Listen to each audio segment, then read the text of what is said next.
I need a help from all of you because we have a lot of people outside again. So if you can just go to the side a little bit, like mother's heart, you know? Everybody needs to feel fitting. So please, please, please. And if someone wants to come more to the front here, come here. I want at least everybody that is in the building inside this room.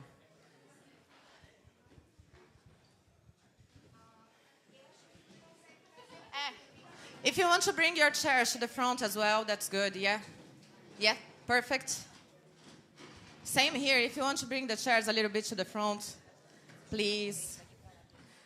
We need to fit 400 people in this room, okay? That's the plan.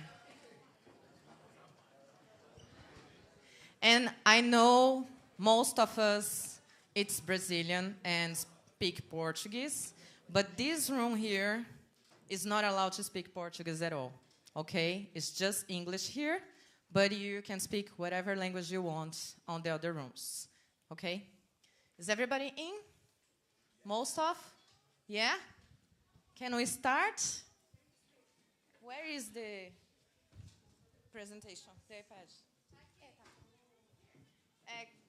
Okay, no, it's fine. Are we alive? Yeah, well done. Thank you for you who is joining us live stream. Welcome, everybody. For everyone who is here today, nice to meet you. I'm Beatriz Gili.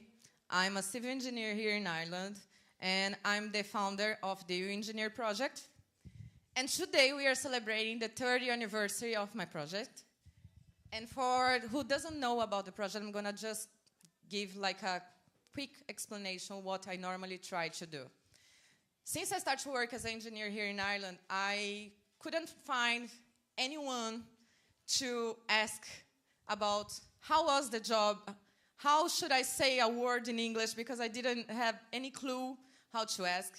And then I noticed that I was missing something, and it was like a community, like engineers community here, to try to give this sharing, you know? So that's why I started the project 3 years ago. And actually, Juliana, where is she? She was the main brain with me at the day because we were at my house talking, and I need someone to help, I need to find engineers, I need to share information with everybody. And then she just started taking notes. She got a notebook, right? Yeah. And she started to note everything, like, okay, what do you need? What do you have in your mind? Which name are you gonna give to the project? And she was taking note of everything. But this was in 2018. Yes. The main email of the project is u.engineer2018, because it was when we had the idea, right? Yeah. But then it took me around 2 years to have the courage and to start the project. But was like a big challenge. But now we are here trying to celebrate that. And like, I know the project is about engineering. Most of you here are asking, okay, but I'm not an engineer. What the fuck am I doing here now, right? I have so many supports from a lot of friends that they are not engineers, and they are always helping me every time. So as Juliana, she's not an engineer, she is I'm a marketing manager, so guys, if you need to manage any brand and anything.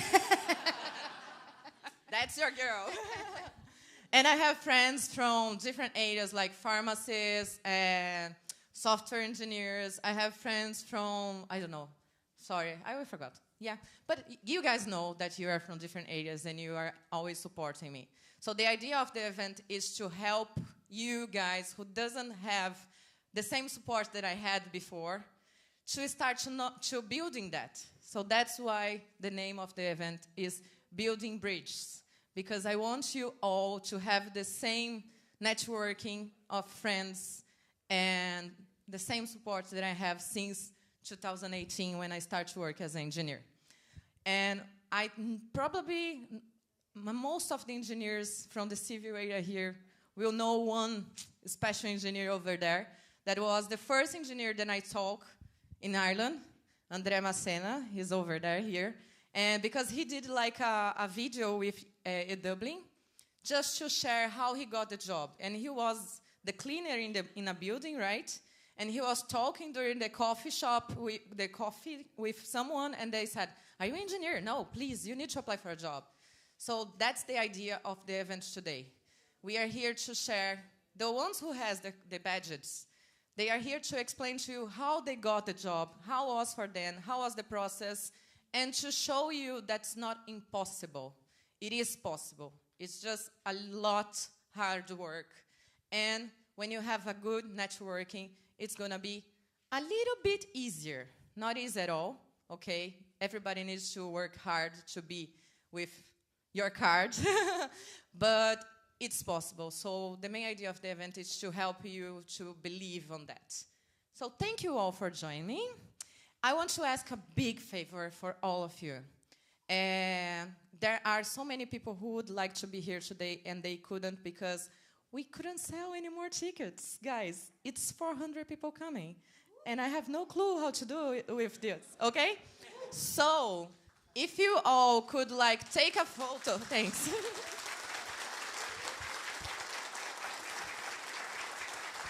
Okay, my makeup, let's stop. If you all could take a photo of anything and just post the link of the live stream to help those ones who couldn't be here, that would be amazing. So take 1 minute of your day, take a photo of the door with the maps, or take a photo if you have your badge, or if you have your sticker, because everything is about the event here. And I need to say thank you to Daniel because he was doing all the design. So he's not just the photographer, but he is the designer, and it's all his job. Yes, thank you, honey. Love you. And just to help the other ones who couldn't be here to have at least the information that we are sharing at this room here. This room will be to share information that is for all the areas. So it's going to be general. So you can share with everybody because we're going to help someone to get a job as well. Okay? So I think that's it. No. I don't know. Is the ambassador here? No, I didn't see him.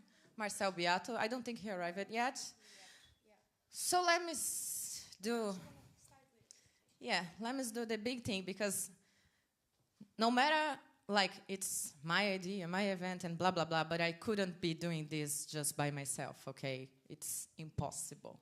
So I want to say thank you for all my supporters and partners. First of all of you that is here as a professional collaborator, because the event just happens if I have you, okay? Each room is just possible to exist a room if I have at least one professional who wants to be here sharing. So thank you all for accepting that. It's really, really important. And I want to say thank you to Holmes Institute, this amazing school, okay? Caio, who is like listening to me for almost 2 months. And guys, trust me, I'm not easy. Not at all. And I'm still freaking out at the moment, but I was more until yesterday. So Caio, who helps me to get this building and to have the opportunity to be here with all of you doing this event, so thank you so much. Thank you for Rui, Buffalo Films, who is here taking photos for all of us. So make sure you have your photo today, okay? And Daniel, get your photo. Okay, he will be taking photos as well in all the rooms and everything. And guys, he's my boyfriend. So look at that face. If it's not easy for Caio, can you imagine for him? It's 24 hours a day. So, yeah, thank you. And Edu, Irlanda Talk Show, he will be around recording everything that's happening on the rooms, and he will talk with a few of you guys. So please share what you're thinking about the event to him. And don't need to be polite. I need honesty, okay? So tell me the truth. If you like it, what is missing, what do you expecting, what you got.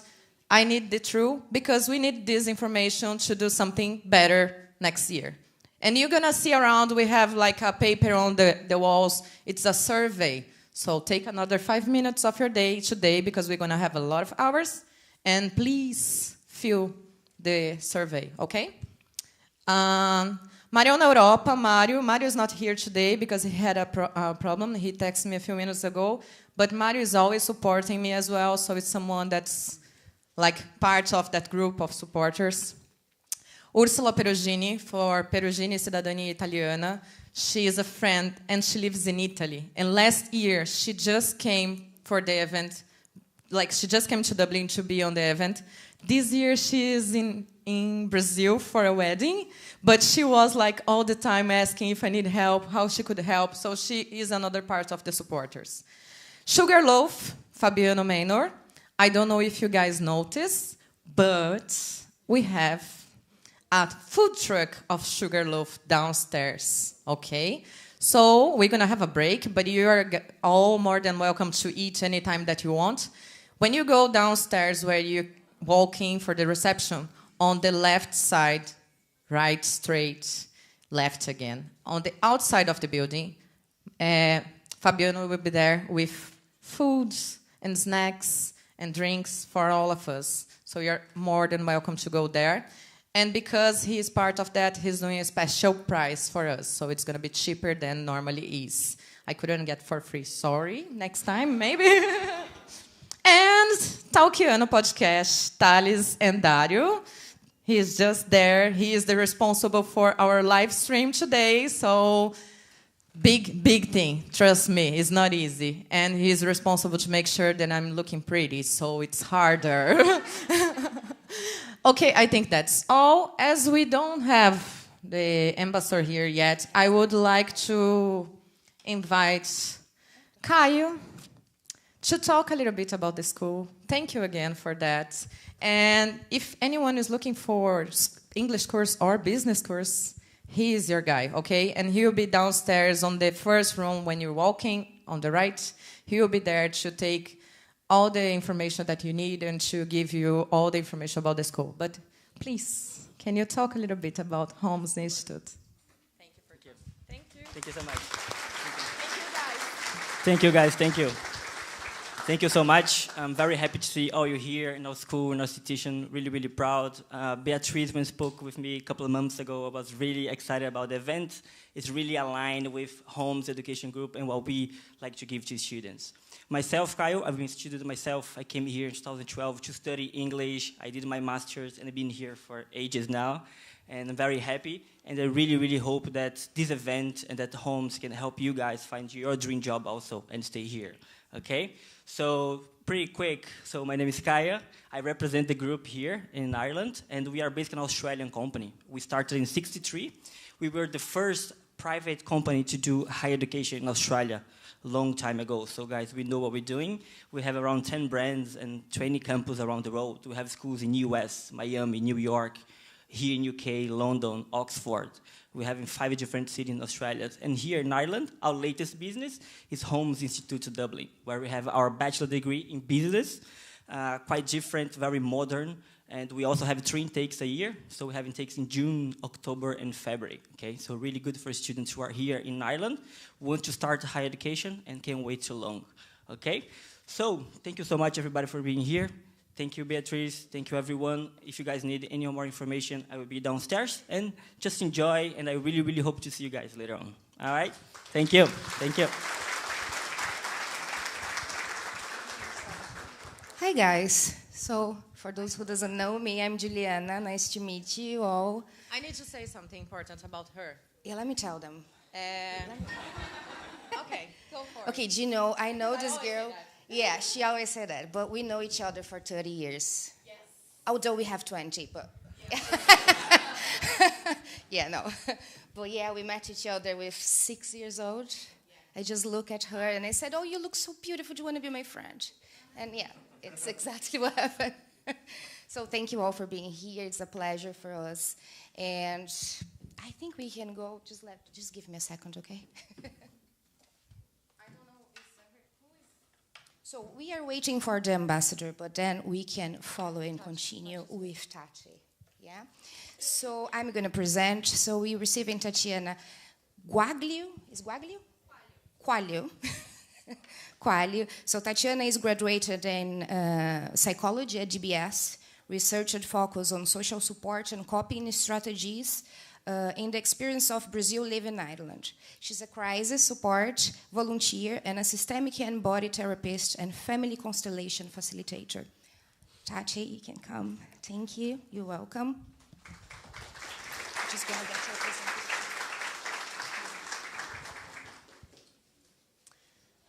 Good afternoon. Thank you for being here, and thank you to Bia for the opportunity to be here.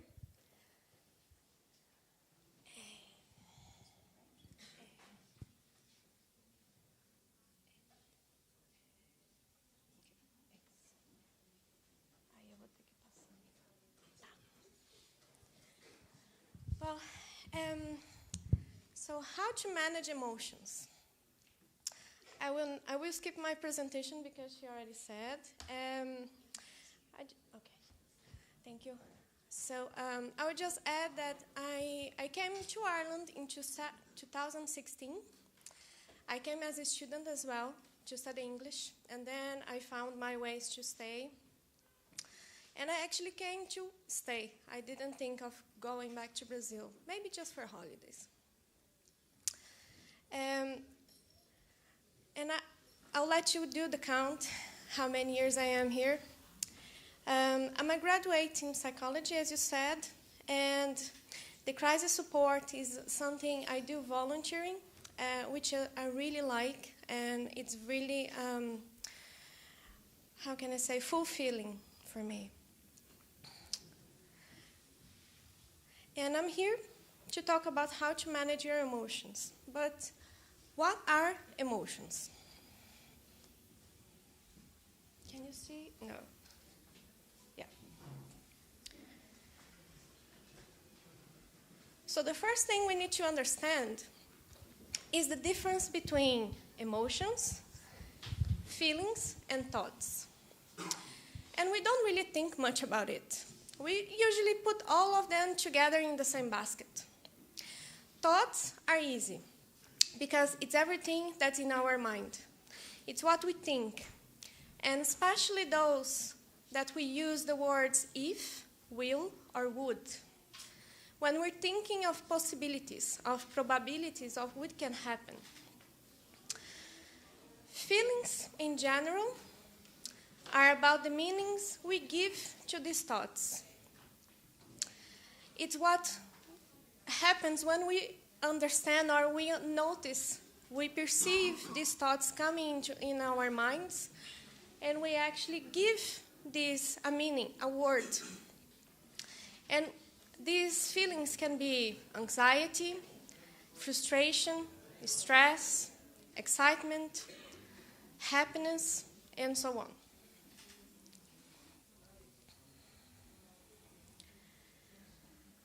While emotions are the chemical and physical responses in our body.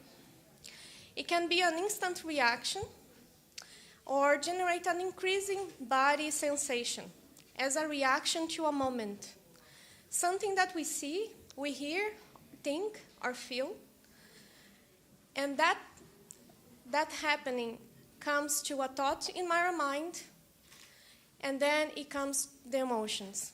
The reaction of these thoughts we are having. You're gonna kill me. Huh? You're gonna kill me. Why? Sorry.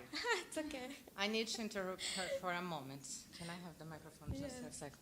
I'm so sorry. It's just because as the ambassador didn't show up, I get like a little bit confused. So just to you guys understand a little bit about the event, I forgot to explain before. We have rooms for different areas, so we're going to have the speakers here, as Tati, talking about emotions, and then we're going to have about recruitment, we're going to have about the market, we're going to have different subjects here, but we do have the rooms for you guys to start your networking. So you all more than welcome to stay, or because it's crowded, you guys are more than welcome to go to the room that you are interested to get like a little bit of networking and information about your job area, okay? And there is another thing that I need to say. Yeah, so all the speakers here, as we are alive, the speech will be recorded. So you have access later if you want to see something, but at the same time you want to be in another room or things like that. Don't worry, you're going to have full access for the record, so you'll be free to watch anytime you want. And something more. Rooms. Okay. This side of the room that we are now, it's going to be different subjects. So you're going to have legal, marketing, business, finance, so all this side of the room. The left side of the room, it's engineering. So all the engineering's architectural will be left side and customer service as well.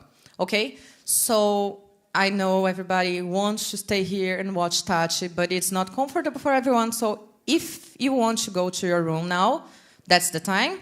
And all the professionals, please go straight to the room that is related to your job area, okay? Sorry, touch again. If you want to start again. Yeah, because it's going to be a mess now.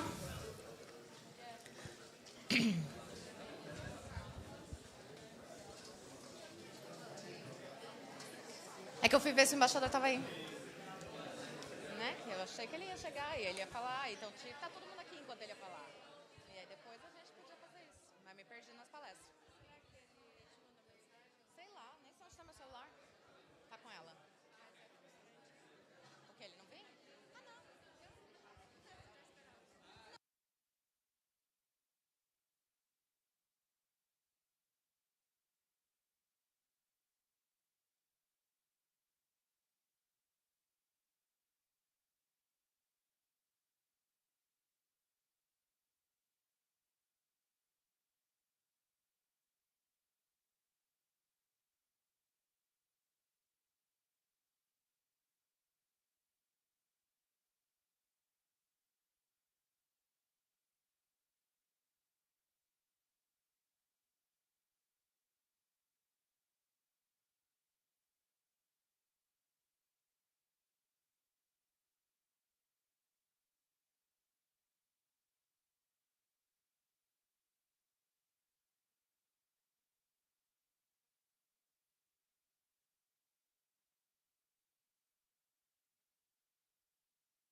And learn a little bit professional area.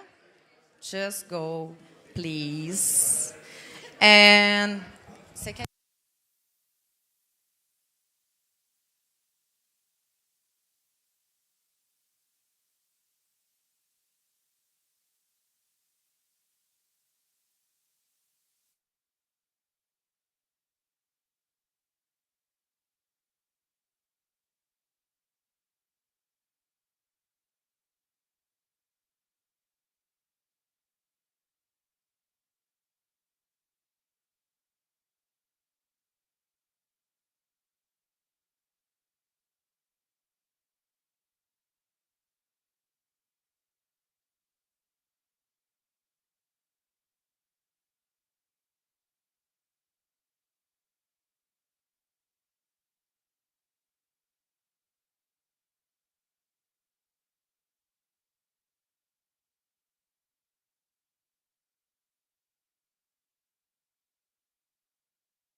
follow the schedule, okay? Because I just got Frank here, so I would like to introduce.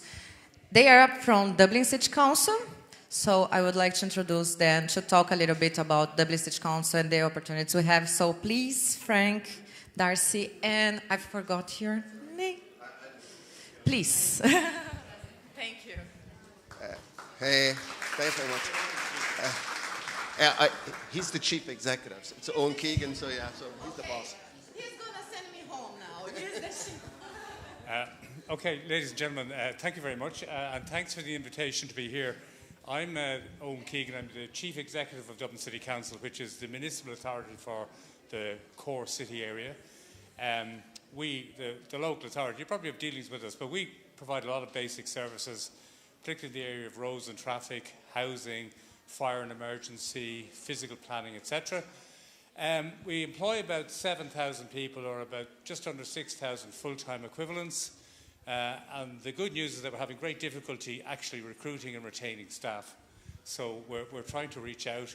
About 20% of the population of the city is from outside Ireland, and we'd like our workforce to reflect that. So we're very open, and we'd love to get more of the non-Irish people working for us. So a lot of people think that our jobs are reserved for Irish citizens, but they're not. So if you have a right to be here working, you have a right to work for Dublin City Council, and we're very, very keen that you would consider us as an employer. So I'm going to ask my colleague just to give you a little bit about the type of jobs we have and how you go about applying.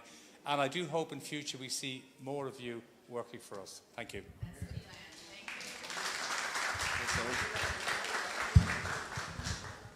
Thanks very much, Owen.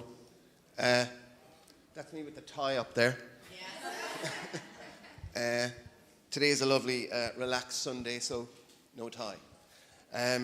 Look, we're delighted to have been asked to come and speak to you. As our chief executive and my boss was saying, there are loads of opportunities for professional people in Dublin City Council. If I just give you an idea of some of the types of qualifications and people that we have 6,000 people working in the organisation, but in professionals we have quantity surveyors, planners, accountants, those with financial degrees, we have lawyers, we have our own legal department. I'll leave engineers for a second. We have architects, we have environmental health officers who do work in relation to noise and do work in relation to housing standards in the city. And then we have lots of data analysts, and we'd like lots more. In relation to engineers, then we have structural engineers, civil engineers, mechanical engineers, and electrical engineers. So in relation to the qualifications, and I'm sure this will come up today for all of the people who are here, you know, I suppose if you have a degree in engineering in UCD, that's something. If you have a degree in another jurisdiction, then, you know, it's like everything else. And it's the National Academic Recognition Information Centre, and I'm sure Beatrice will talk to you about that.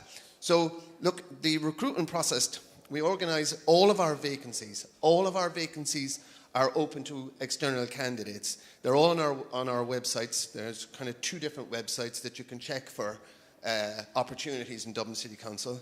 www.publicjobs.ie, which is what I use myself. I know I look very old, but I only joined Dublin City Council in 2016. And so if you, I hadn't worked in a local authority and went in. It's an extraordinary organisation to work for. They're extremely welcoming, very flexible.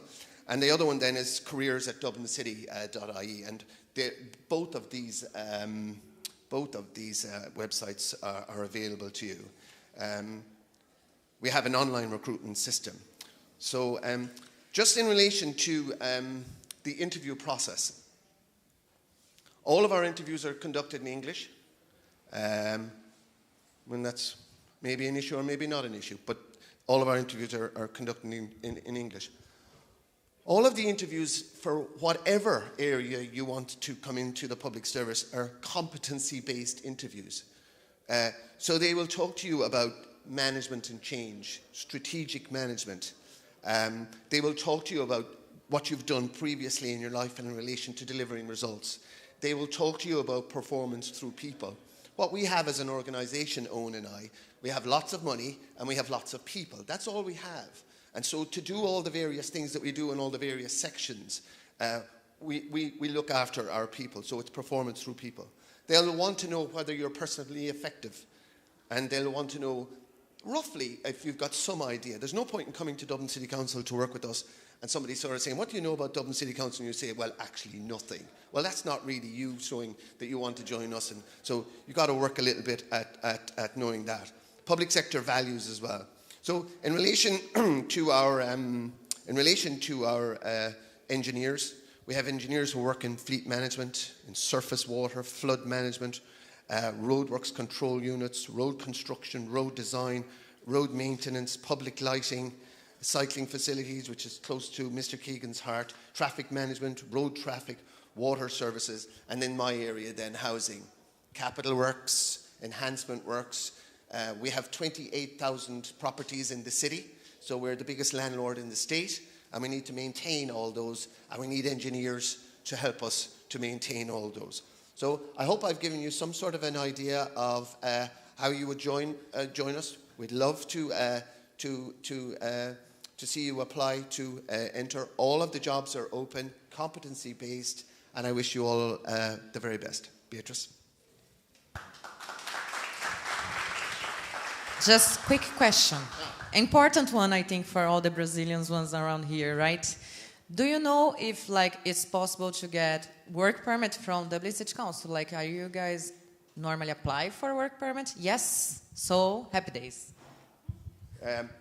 We don't look after that side of the house in relation to the work permits. I think what we would be hoping is that people would have them and they would come. I'm sure that I'm not really sure how you get work permits in relation to that. I brought my daughter here today. We have had 2 Brazilians work with us for the last number of years, and it's been absolutely brilliant, and we're really happy to have that. And I can see Owen is making his way over to talk to us about work permits. Yeah, a number of our roles are on the list for which we can apply, and we're happy to apply. Now, there are some roles that aren't, so you'd want to approach us. You need to check. But obviously, if anybody's an EU citizen, and I understand a lot of the community here are, well then, that's it, nothing. But I wouldn't, just because you're not an EU citizen, you can still apply and we can look at the issue. But we have a lot of occupations which we can get, and we're happy to apply for work permits. There are some that aren't on the list. Yeah, so same as everyone who is open for this, yeah. Because I think the main issue that we have, the most, if I'm right, that everybody's afraid here is we are looking for a job. Most of us are not European citizenship. And then we're going to have a recruiter today who will explain a little bit about the work permit and everything, because I got the work permit 5 years ago, and the process is easier when it's on the list, especially the critical list for engineers and everything that is on at the moment. But most of the companies doesn't know how it is, the process, so that's why they are not open to. But it's good to know Dublin City Council will be open if you are the right person for the job and if the job is on the list. Thank you so much. Anyone has any questions? Do you want to ask something for Frank or Mr. Owen?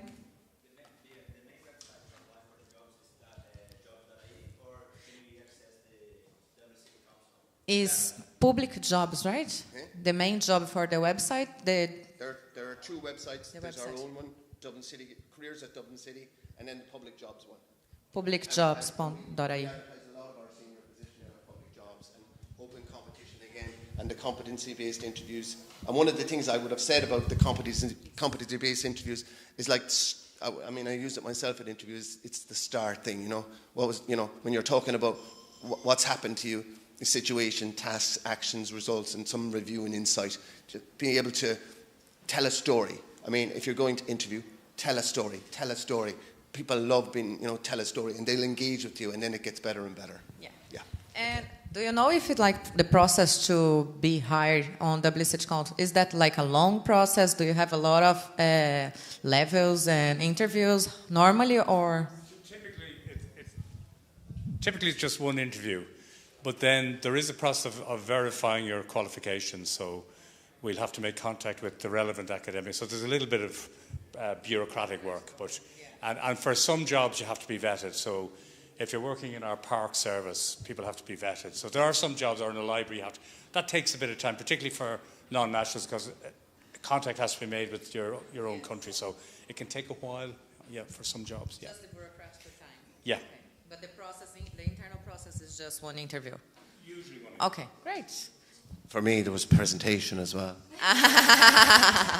So be prepared, guys, okay? Maybe it could happen with you. Does anyone has any other question? No? I'll leave my email address with Beatrice, and seriously, anybody that needs anything, just pop me an email. I'm good at replying to emails, and I promise I'll come back to you. They are. All right. Frank, thanks so much. Owen, thank you for your time. Thank you for being here. Sorry for the mess at the beginning. Thank you. Ju, now it's your...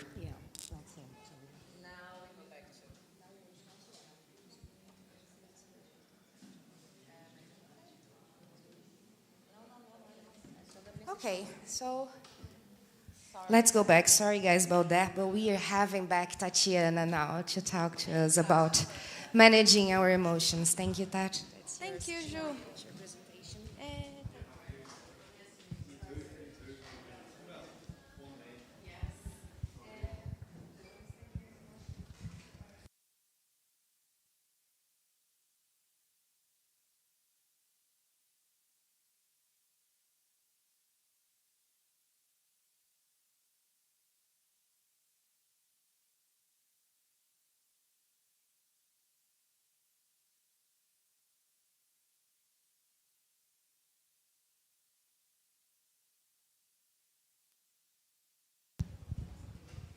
Okay, so I'll just restart. For you that were here earlier, be a little bit patient. I'll get there. So thank you again to Bia for the opportunity to come here to talk about how to manage your emotions. I am Tatiana. I will present myself again. I'm Tatiana Coelho, or Tati. I'm from Brazil, and I am in Ireland since 2016. After a while, it was just easier to say since, so you do the maths, how long I am here. I also came as a student to study English, and then I started working in my previous area because I came from business. And now I switched to psychology. And I'm also a crisis support in an Irish non-profit service that provides support to texters from a hot moment to a cool calm. It's free and via text message. I'm graduating in psychology, and I study intercultural psychology, which means is studying the psychological context and problems of being a migrant living in another country. And what are emotions? Sorry. Is it? Oh, yeah. The first thing we need to understand is the differences between emotions, feelings, and thoughts. And we don't really think much about it because we usually put all of them together in the same basket. Thoughts are the easiest, so they are all the information we get in our mind. Especially, we're going to talk about those where we say in our thoughts, if, would, or will. Because this indicates possibilities we are thinking about, and our mind keeps wondering about. Feelings, in general, are about meanings. So it's what we actually think, or the meaning we give, the words we name our emotions and our thoughts. It can be anxiety, frustration, excitement, stress, distress, happiness, love, and so on.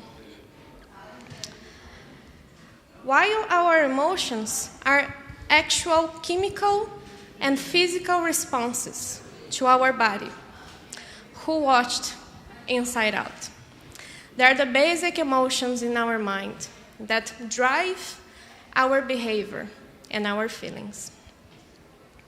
It can be an instant reaction or generate an increasing body sensation as a reaction to a moment.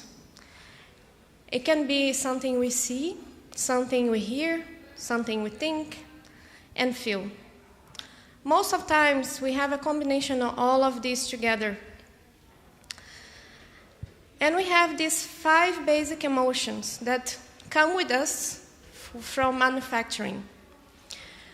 No one needs to be taught about joy, fear, sadness, disgust, or anger. We're not taught about this, but we don't know the names as well. We don't know how to name this. As a newborn baby can smile or cry to you without even understanding or giving a name to what they're feeling. In resume, as I said in the beginning, is a physical response to what's happening to you.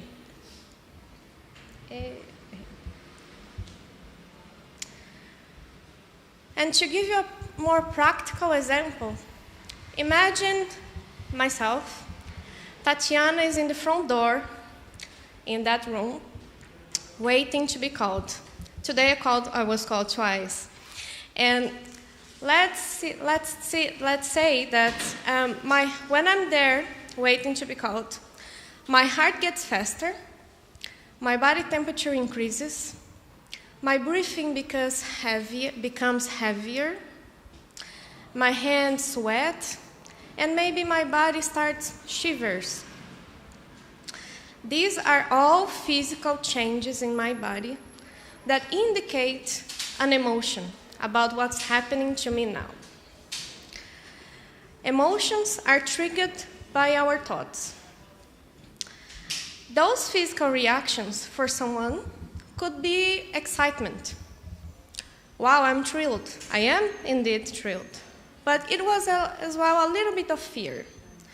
A fear that was triggered by thoughts like, if it doesn't go well, if I forget something, if I blank out, even I have my notes here, there will be 300 people in the room.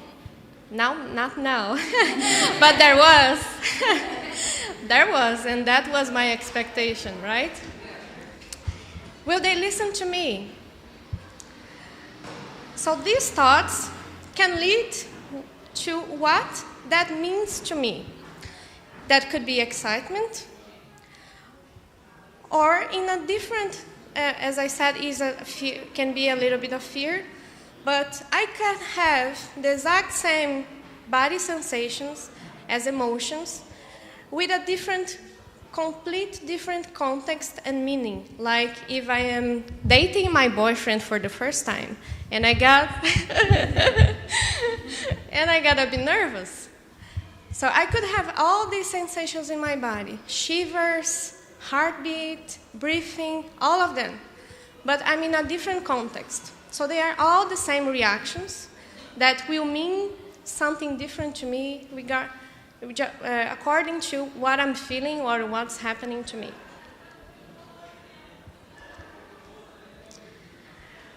Can you actually stop what's happening in your body that's uninvited, unpleasant, and unpredicted?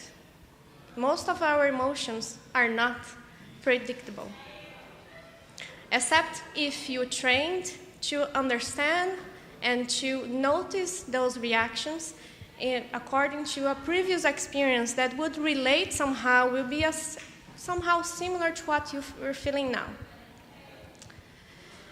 So what do we do?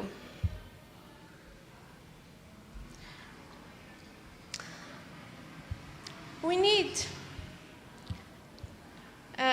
we tend to avoid, suppress, ignore, or try to control most of it. But in most of the cases, it doesn't really help, especially if you're trying to avoid or to suppress your emotions. Because you're not going to not let these emotions go if you try to avoid or to not listen to them. and they will happen again in some other unexpected situation. So what we need instead is to be aware, notice what you're feeling in your body and mind, accept what's going on. Acceptance is the first step to manage those emotions. And then from this, you can learn how to build coping skills, coping strategies on how to react or how to deal with these emotions. Practice resilience, that we're going to talk later, and connect to people. Because these connections will help you to cope and to also learn more about yourself. And to help you with that, I'm bringing about 3 keys how to manage your emotions and actually to have a happier life as well. There is a wide range of ways to learn that. For example, you can read something that will help you to learn more about this, listen to a podcast, counseling, go to therapy, meditation. But today we're going to talk about these 8 keys. So why unpleasant emotions like fear evolved to help us survive, all of them, even they are not positive or they bring us to an uncomfortable place, they are a mechanism to survive. And the power of pleasant emotions, emotional experiences, has been recognized as well as a good way to manage the uncomfortable emotions. The human brain naturally tends to focus on what's wrong instead of what's right. But we can actually train our brain to look for the good around us. And pleasant emotions are not limited to good days or to good experiences. It can help us during tough times as well. In different pleasant emotions, such as joy, curiosity, hope, pride, inspiration, and love, have the power to enhance our experiences. Harnessing the power of pleasant emotions doesn't mean we won't or we will not experience unpleasant emotions, uncomfortable situations. It doesn't mean that. Even being a psychotherapist doesn't shield or doesn't prevent us to have these negative experiences. But we can all learn about how to deal with that. So, talking about listening to your emotions, I want you to practice reflecting on 3 enjoyable things each night for the next week to increase your comfortable and more pleasant emotions and emotional moments. Find one of the best moments each night before you sleep, even if it's just the least bad moment, to foster those positive emotions. Find what you're grateful for. That was a result of someone else's actions. Like someone gave you the seat to sit in the bus, maybe. That was a gentle, kind action that maybe made you feel more comfortable in the moment that you're traveling. And because gratitude is fundamental for happiness. And continue on this exercise, reflect on a time when experiencing these uncomfortable emotions had a positive outcome. Like, how did it help you to learn more about yourself? How did it help you to go through your process? Even though that was an uncomfortable situation and emotion, it may help you to learn what to do the next time it happens. And the next one is acceptance. Self-acceptance and self-compassion are also crucial for psychological well-being. No one is perfect. We all know that. We keep telling this to everyone, but not to ourselves. We still try and force ourselves to be perfect. When we learn to accept ourselves, we are likely to be happier and likely to also manage better our emotions and become better at learning and growing. It's about accepting your strengths and also imperfections. Acknowledging that we make mistakes and sometimes we fail. Self-acceptance involves being aware of both positive and negative aspects about you, while maintaining a positive attitude is associated with improved mental health and overall well-being. Including in acceptance, self-esteem is our sense of value and worth, which can be based on judgments of success or failure and comparisons to others. But be careful, because the need for high self-esteem can make it challenging to seek and accept negative feedback, making it difficult to seek self-improvement and being on defensiveness. While self-compassion combined with your self-esteem can help you to be kinder and more understanding toward yourself when things don't go so well as you expected. Acknowledging your shortcomings without being critical. It helps us recognize that everyone makes mistakes and experience imperfections, fostering a sense of shared humanity. So we all start accepting that everyone is human, including yourself. Self-compassion enhances personal growth, happiness, and it strengthens our connection with others. And it is also associated with reducing the risk of depression, anxiety, and stress.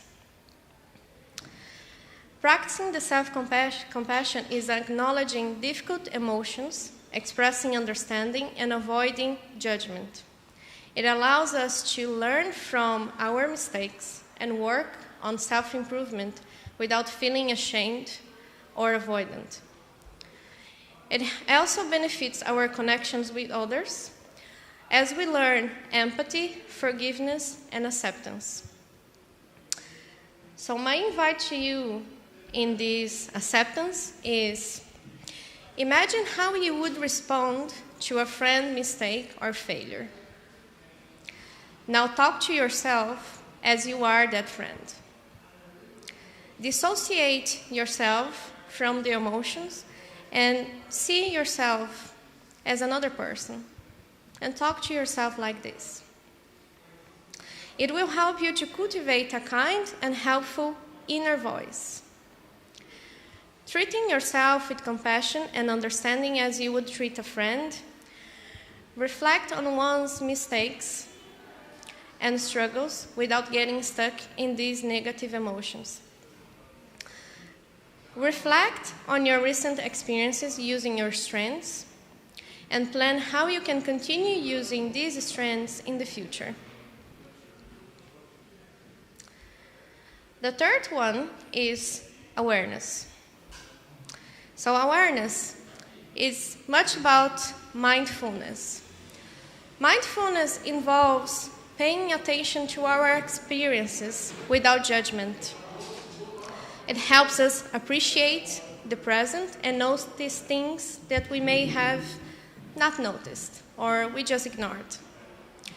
Bringing mindful moments and mindful thoughts can enhance our well-being, increase positive emotions, and reduce negative ones. Mindfulness can also be practiced by meditation or simply focusing on your breathing. It improves your ability to regulate emotions and behaviors, increases resilience, and reduces rumination and anxiety, helping you to get away from repetitive thinking or dwelling on negative feelings and distress. In other words, there is no focus without distraction. Regular practice can also lead to positive changes in the brain. So this practice of mindfulness can also change the chemical processes in our body and our brain. As a reminder, mindfulness practice doesn't work for everyone, so don't feel pushed if you're not feeling like it's working for you. And especially people who have clinical diagnosis, they might not be suitable for mindfulness practice. So they have to go to a doctor and actually check what can help them. And the exercise for awareness, I'm suggesting you to set a timer for a minute. In that time, focus on your breathing. Focus on how your breath feels, in and out, through your nose or through your mouth. If thoughts, sensations, or emotions arise, just gently acknowledge these, but don't get engaged. Don't get caught up in your thoughts. Just let them go. As you are in the street, looking at the buses and just seeing them passing. This is the basis for mindfulness, for meditation. And be patient, because it can take you a few times, a few rounds, until you feel like you have the hang of it. Notice what's going on around you. What can you see, hear, smell? And check in with how you're feeling right now in this room. The colors, the people, the sounds. Mindfulness can also be practiced through walking in a park, or in a quiet street, or even around your house.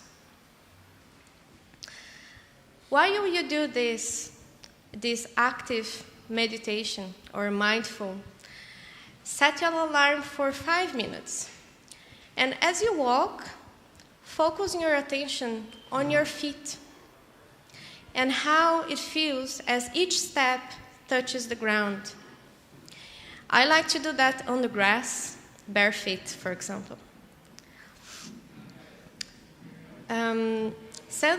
Sending well wishes, like good wishes to people that you care, to people that you know, even to people that you don't know, are also a way to practice mindfulness.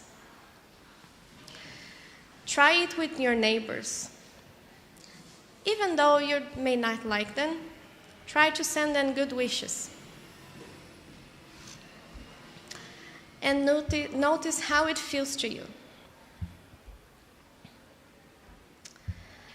The next one is resilience.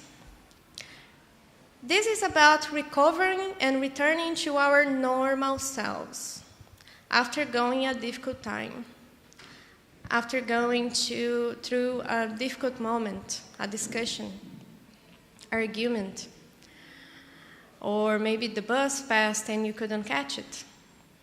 It's trying to recover and seeing how you can go. Everyone has ups and downs. Difficulties are part of life for all of us. It makes us human beings. And for example, even being a counselor, as I said, we're not having this. I want to invite you to recognizing and challenging these thinking traps. Common traps that include blaming ourselves, the thoughts that engage us into emotions and feelings, believing that negative events are permanent or will affect our life in every part. Thoughts like all or nothing, or catastrophic thoughts, thinking that the bus will crash, there will be something hitting the planet. So this is catastrophic thoughts that also put us in a negative emotion. And you don't need to do everything alone, because you're not alone.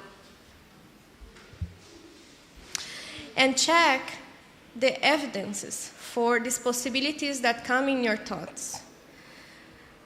Try to use, is it possible? It can be possible. But is it probable? What is the probability of our airplane falling? It's really low if we can count the number of flights that are in the sky every day. And what is the impact of it?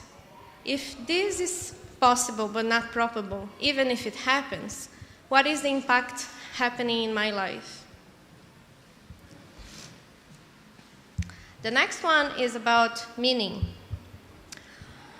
While there are many tasks we need to do that we don't enjoy, it's essential to balance them with activities we truly like, that truly matter to us.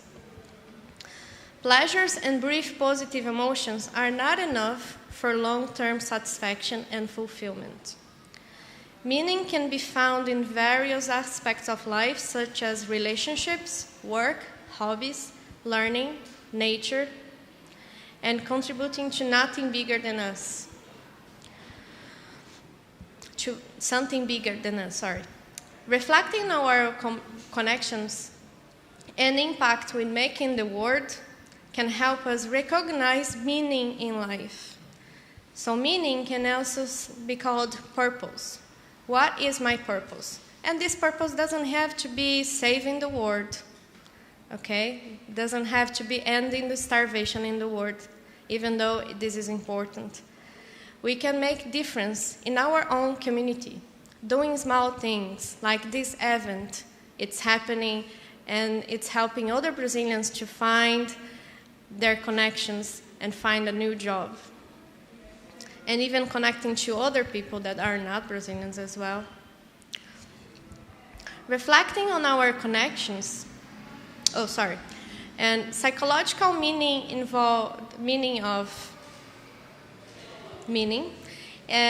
involves coherence, feeling that we can make sense our life, being part, taking all these parts together, mattering, which is the feeling that we have innate value, so how much we feel that we are worth,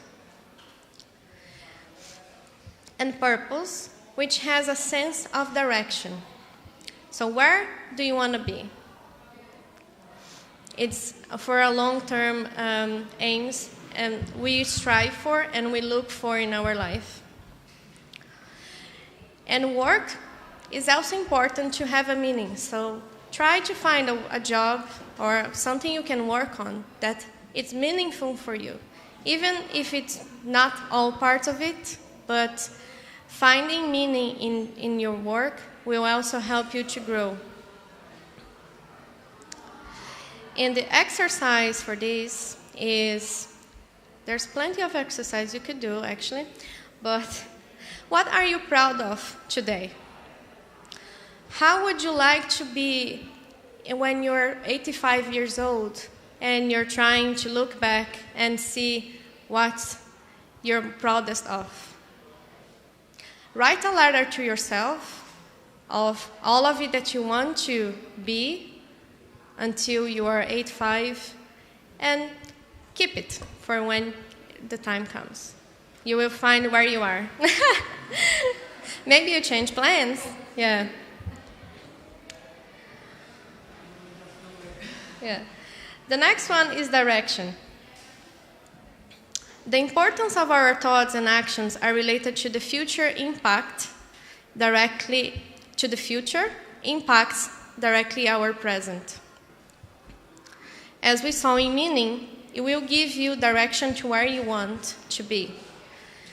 And having direction can lead us to a greater sense of happiness as well, building your coping skills for the difficult emotions.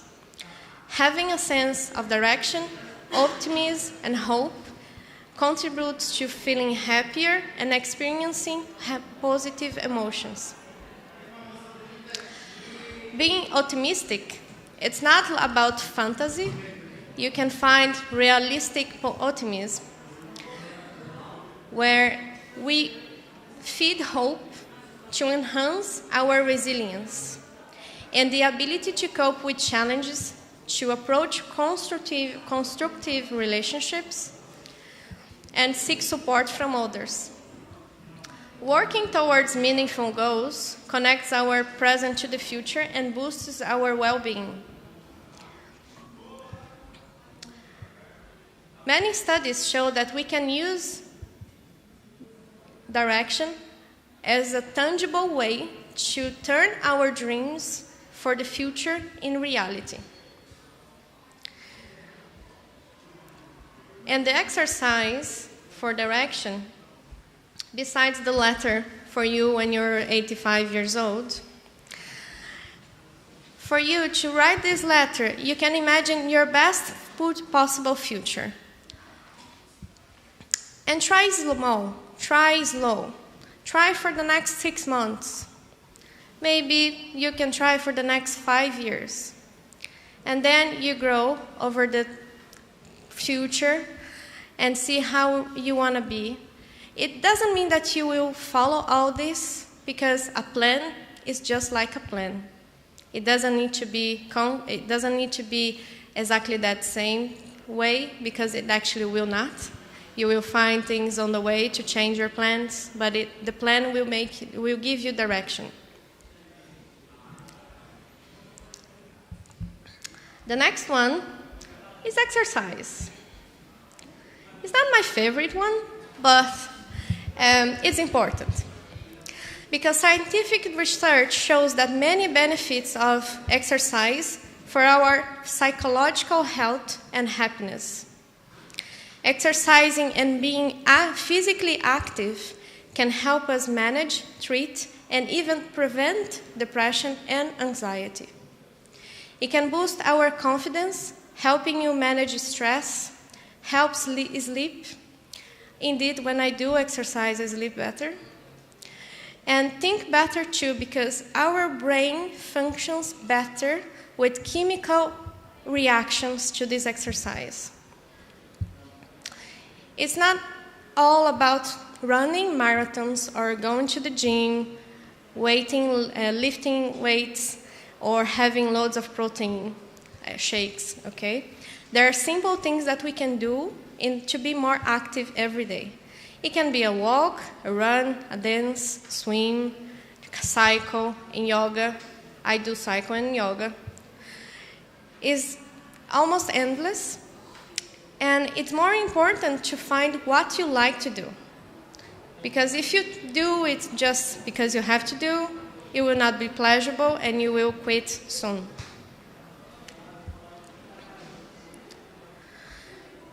So there's a lot about sleep. Sleep is very connected to our physical, emotional, and psychological functionings combined with exercise.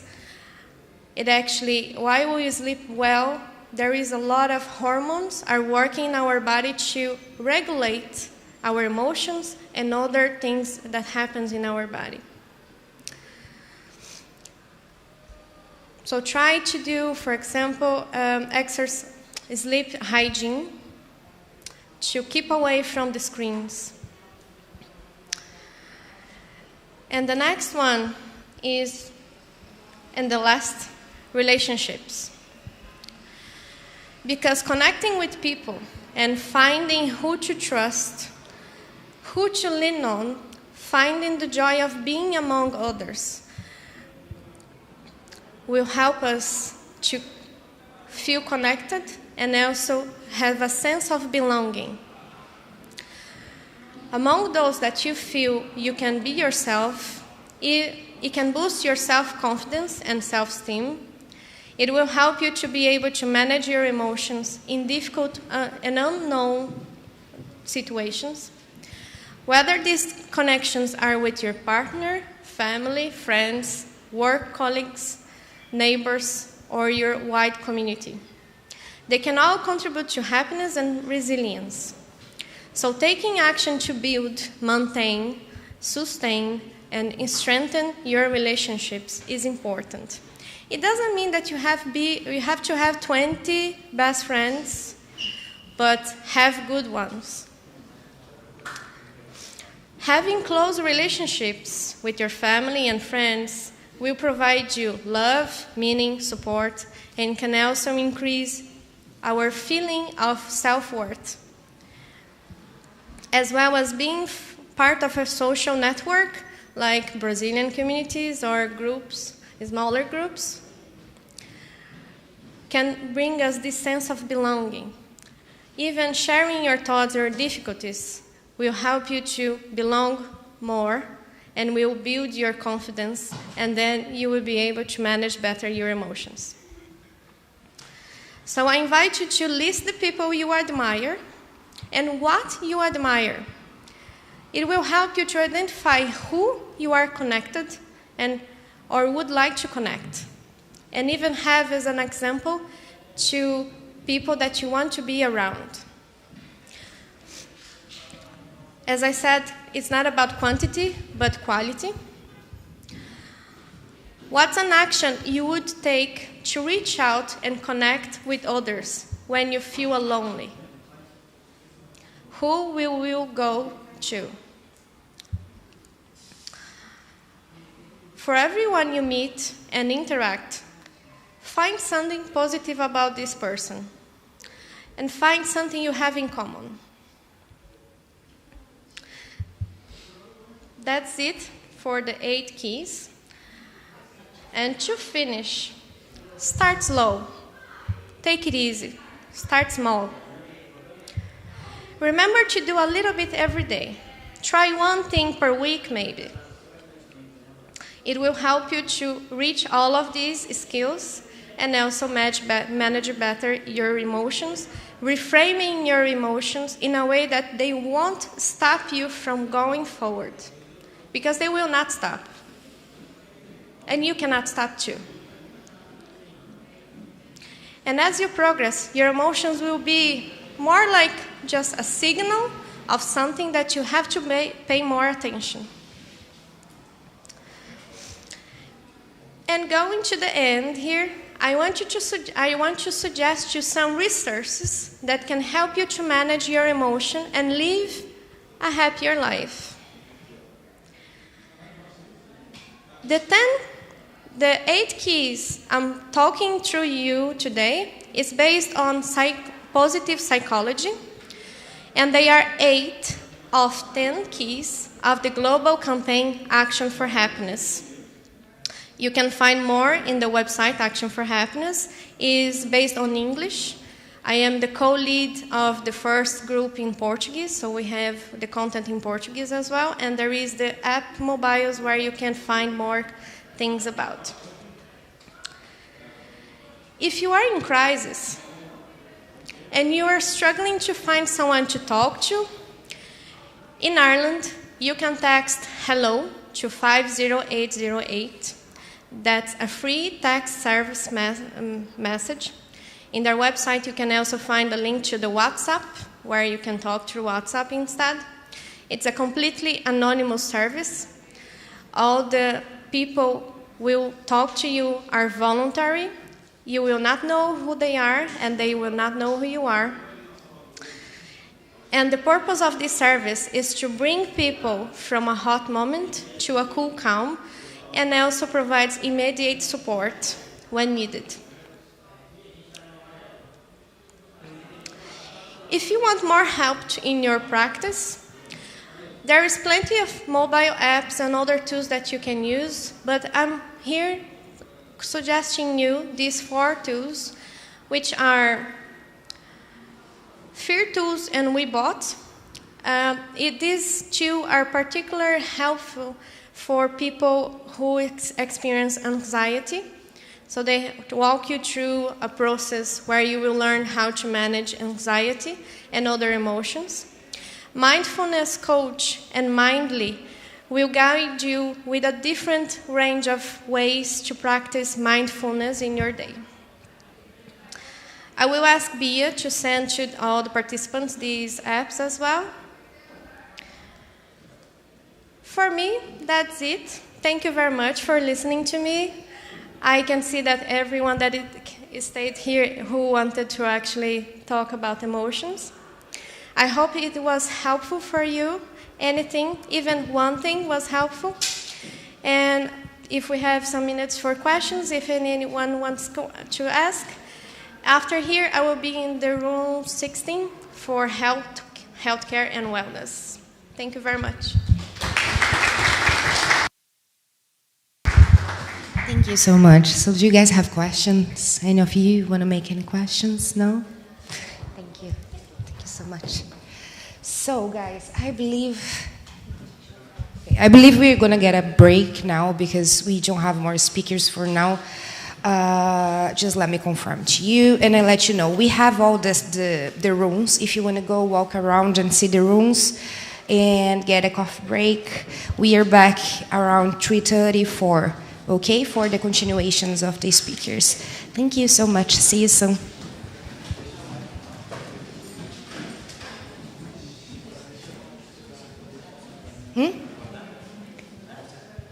3:34 back to here, okay?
Hello, everyone. Are we back? You sound better than me. Thales, are we back? Yes. Thank you all for joining us again. Thank you for those who are on live stream because you're being recorded. Recorded. See? Yeah. That's the main thing here. We're going to talk about it. So, for those who doesn't know, the reason that I'm in Ireland for 7 years is this man. See? He gave me the opportunity to get back on the market as a civil engineer, so he gave me opportunity to work here. He gave me the work visa. And today, you all will know a little bit how was this process. And from his words and his side, so I would like to introduce you all. Paul McGrail. He is the director of Paul McGrail Consulting Engineers. And at the end, I'll show you all the group that we have nowadays. So we are a huge community inside the office, right? Thank you for being here, Paul. You're welcome. Thank you. So it's your turn. Do we need this? Yes, because we are live stream. Okay. So as you can see on the front slide there, what I have is laugh and learn, ir a aprender. So in my office, the first thing in an interview is laugh and learn. And it's me that sort of, you talk about Brazilians and non-Irish and that. So laughter breaks barriers, I think.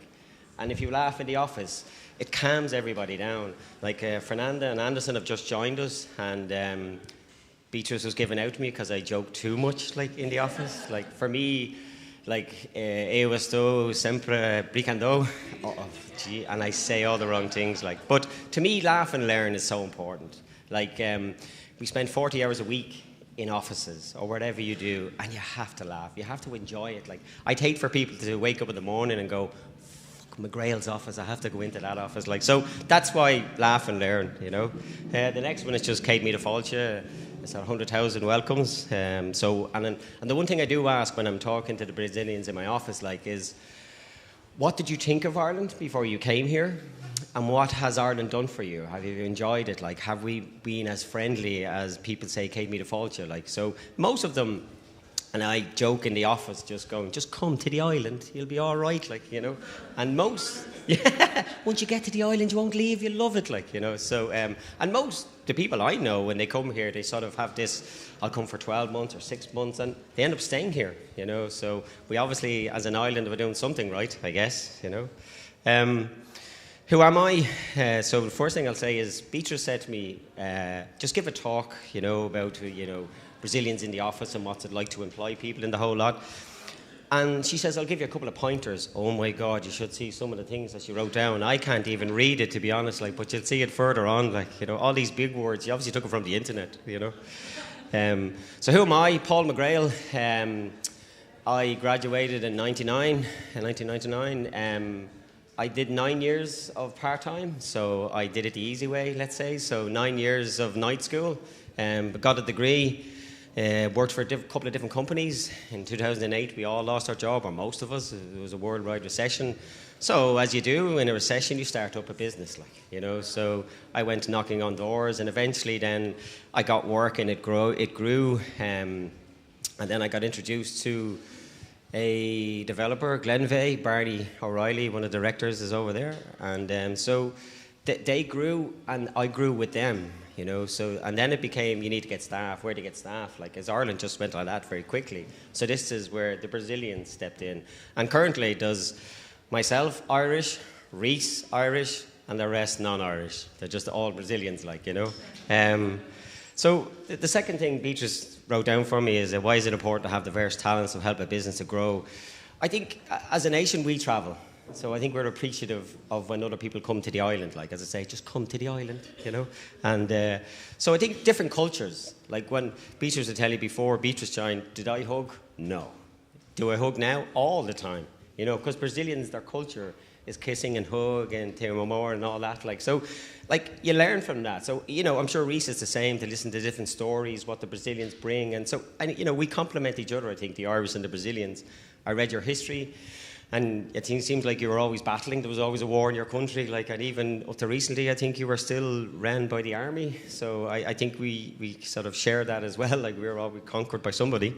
But also the education standard that you guys bring and comparing it to ours. So I think it's good to have diverse talents, and it does definitely. Well, it helped me grow, and I would imagine any employer would benefit from having Brazilians as well. Like, but the one thing, and again, I'm sort of going sidetracking a bit, but the one thing I've learned is that you guys, or most people, CVs, and then I found out recently that the Brazilians, they buy the CV, you know, and like I'm reading CVs and it's all the same. And it's just lines of things that you did, like, but know your audience. Who are you looking for a job of? What does he do? What work does he do? You know, and I'm not seeing that in a CV. Like, you know, everybody has a degree and the whole lot, like, but I think you should find out about the company, what projects they're going to be working on, what are you going to work on, and sell that to them. Like, because, like, if I'm looking at a CV, the CV is just to bring you into the office for an interview. And if I'm not getting that across in some of the CVs, and there are some CVs, and there's pages and pages and pages. By the third page, I'm gone, you know. So it should be, to me, when you're doing a CV, like, as I said, know your audience, know who you're sending your CV to, and bullet points, you know. Like, for me, I'm looking for a civil engineer. What am I looking for? Can he use the software? You know, has he any experience? Like, and I understand, and this is where we talk about what's the process of integration of Brazilians in a company. For me, it's patience. You know, that if you take on somebody who's non-Irish, you have to understand that they don't know about Irish construction, how we build things. Understand that I've learned you have to speak slowly, you know. Because I was saying to Anderson there on Friday, like, you know, how, because, you know, he's only sort of joined, and his English probably, he will grow like everybody. Fernando, when he arrived, he had okay English, until I says, finally, you know, I spoke in normal English, and get this out, I need to, where's the drawings at? And you could see him going, what the, you know, so, but what's also good about our office is that there's a support network. You know, when I say to Anderson or Fernando, what the fuck, we did that drawing, you did that section, and you can see him go, yeah. And thankfully, he can just go and speak in Portuguese then to Beatrice and go, what was that, like, you know? So the first one is difficult. Like, Beatrice was my first love, you could say, like, you know, so, and when I interviewed Beatrice, you know, when you meet engineers, they'll all tell you, I do this and I do that. And what I found fascinating, and every Brazilian that came in was 20 years experience. And then you meet them, they're like 12, and you go, what? That doesn't add up, like, you know. Is the way you guys put on your CV that your experience starts from college, and that's how we do it. We part-time work, we part-time study. So I found that very confusing, I have to say. Because in Ireland, if somebody says 20 years experience, it's after the degree, and I've been working for 20 years. So that was interesting to read. But one thing I loved about Beatrice, like, so yes, she's an engineer, yes, she can do this. They'll all tell you that in an interview. I'm wonderful, I'm great, like. But the main reason I took Beatrice on was she told me about her parents, you know, leaving Brazil, giving money back to her parents and the whole lot. And I love that. You know, there was passion, I guess, like, and therefore, in my eyes, as an employer, that if she's willing to work and to give money back to her parents, I'll take her all day long, like, you know. So, and I knew at the time that I need patience to learn the English with Beatrice, and I want to see her grow. And look at what she's done today. Oh my God, like I am so impressed by what she's achieved, like, you know. And when I first met her in her gold blouse, it's talked about her parents and all that, like, and I see her today, and for me to talk on her behalf, I'm working for her, you know. What the, you know. And she's a tough boss, let me tell you, like. As I say, she wrote this, and I was going, I can't even read that myself, you know.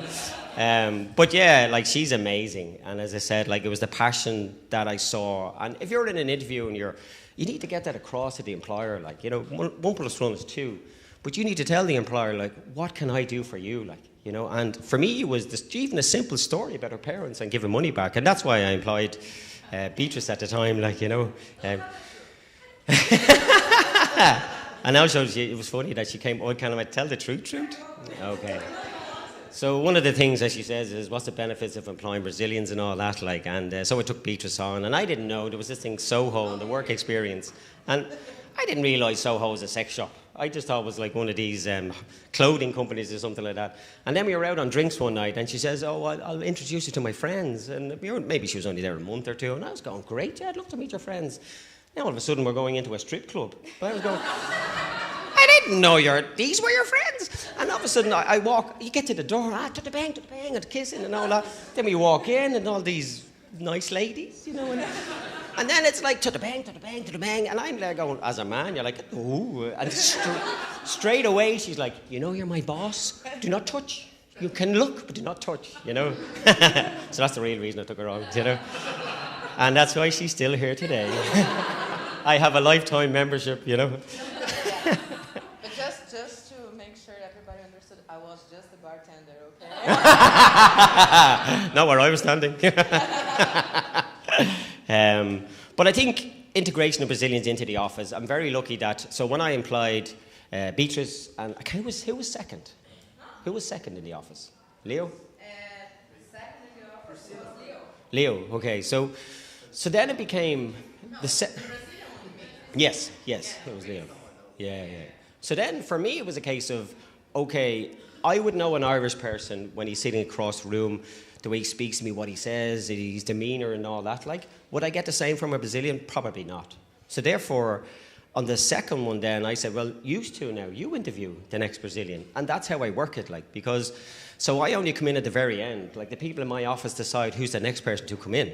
And because I'm, let's say, out a lot, they have to sit with these people for 40 hours. So I let them decide who comes in and the whole lot. Like, and it's worked very well, to be honest, and giving them a little bit of authority to have a role or a say in who's the next employee to come in. And I think that's important. I don't know whether every employer does that, like, but I think that's vitally important, that your staff have an input and who's the next person, like, you know, because they could be sitting beside this person, you know.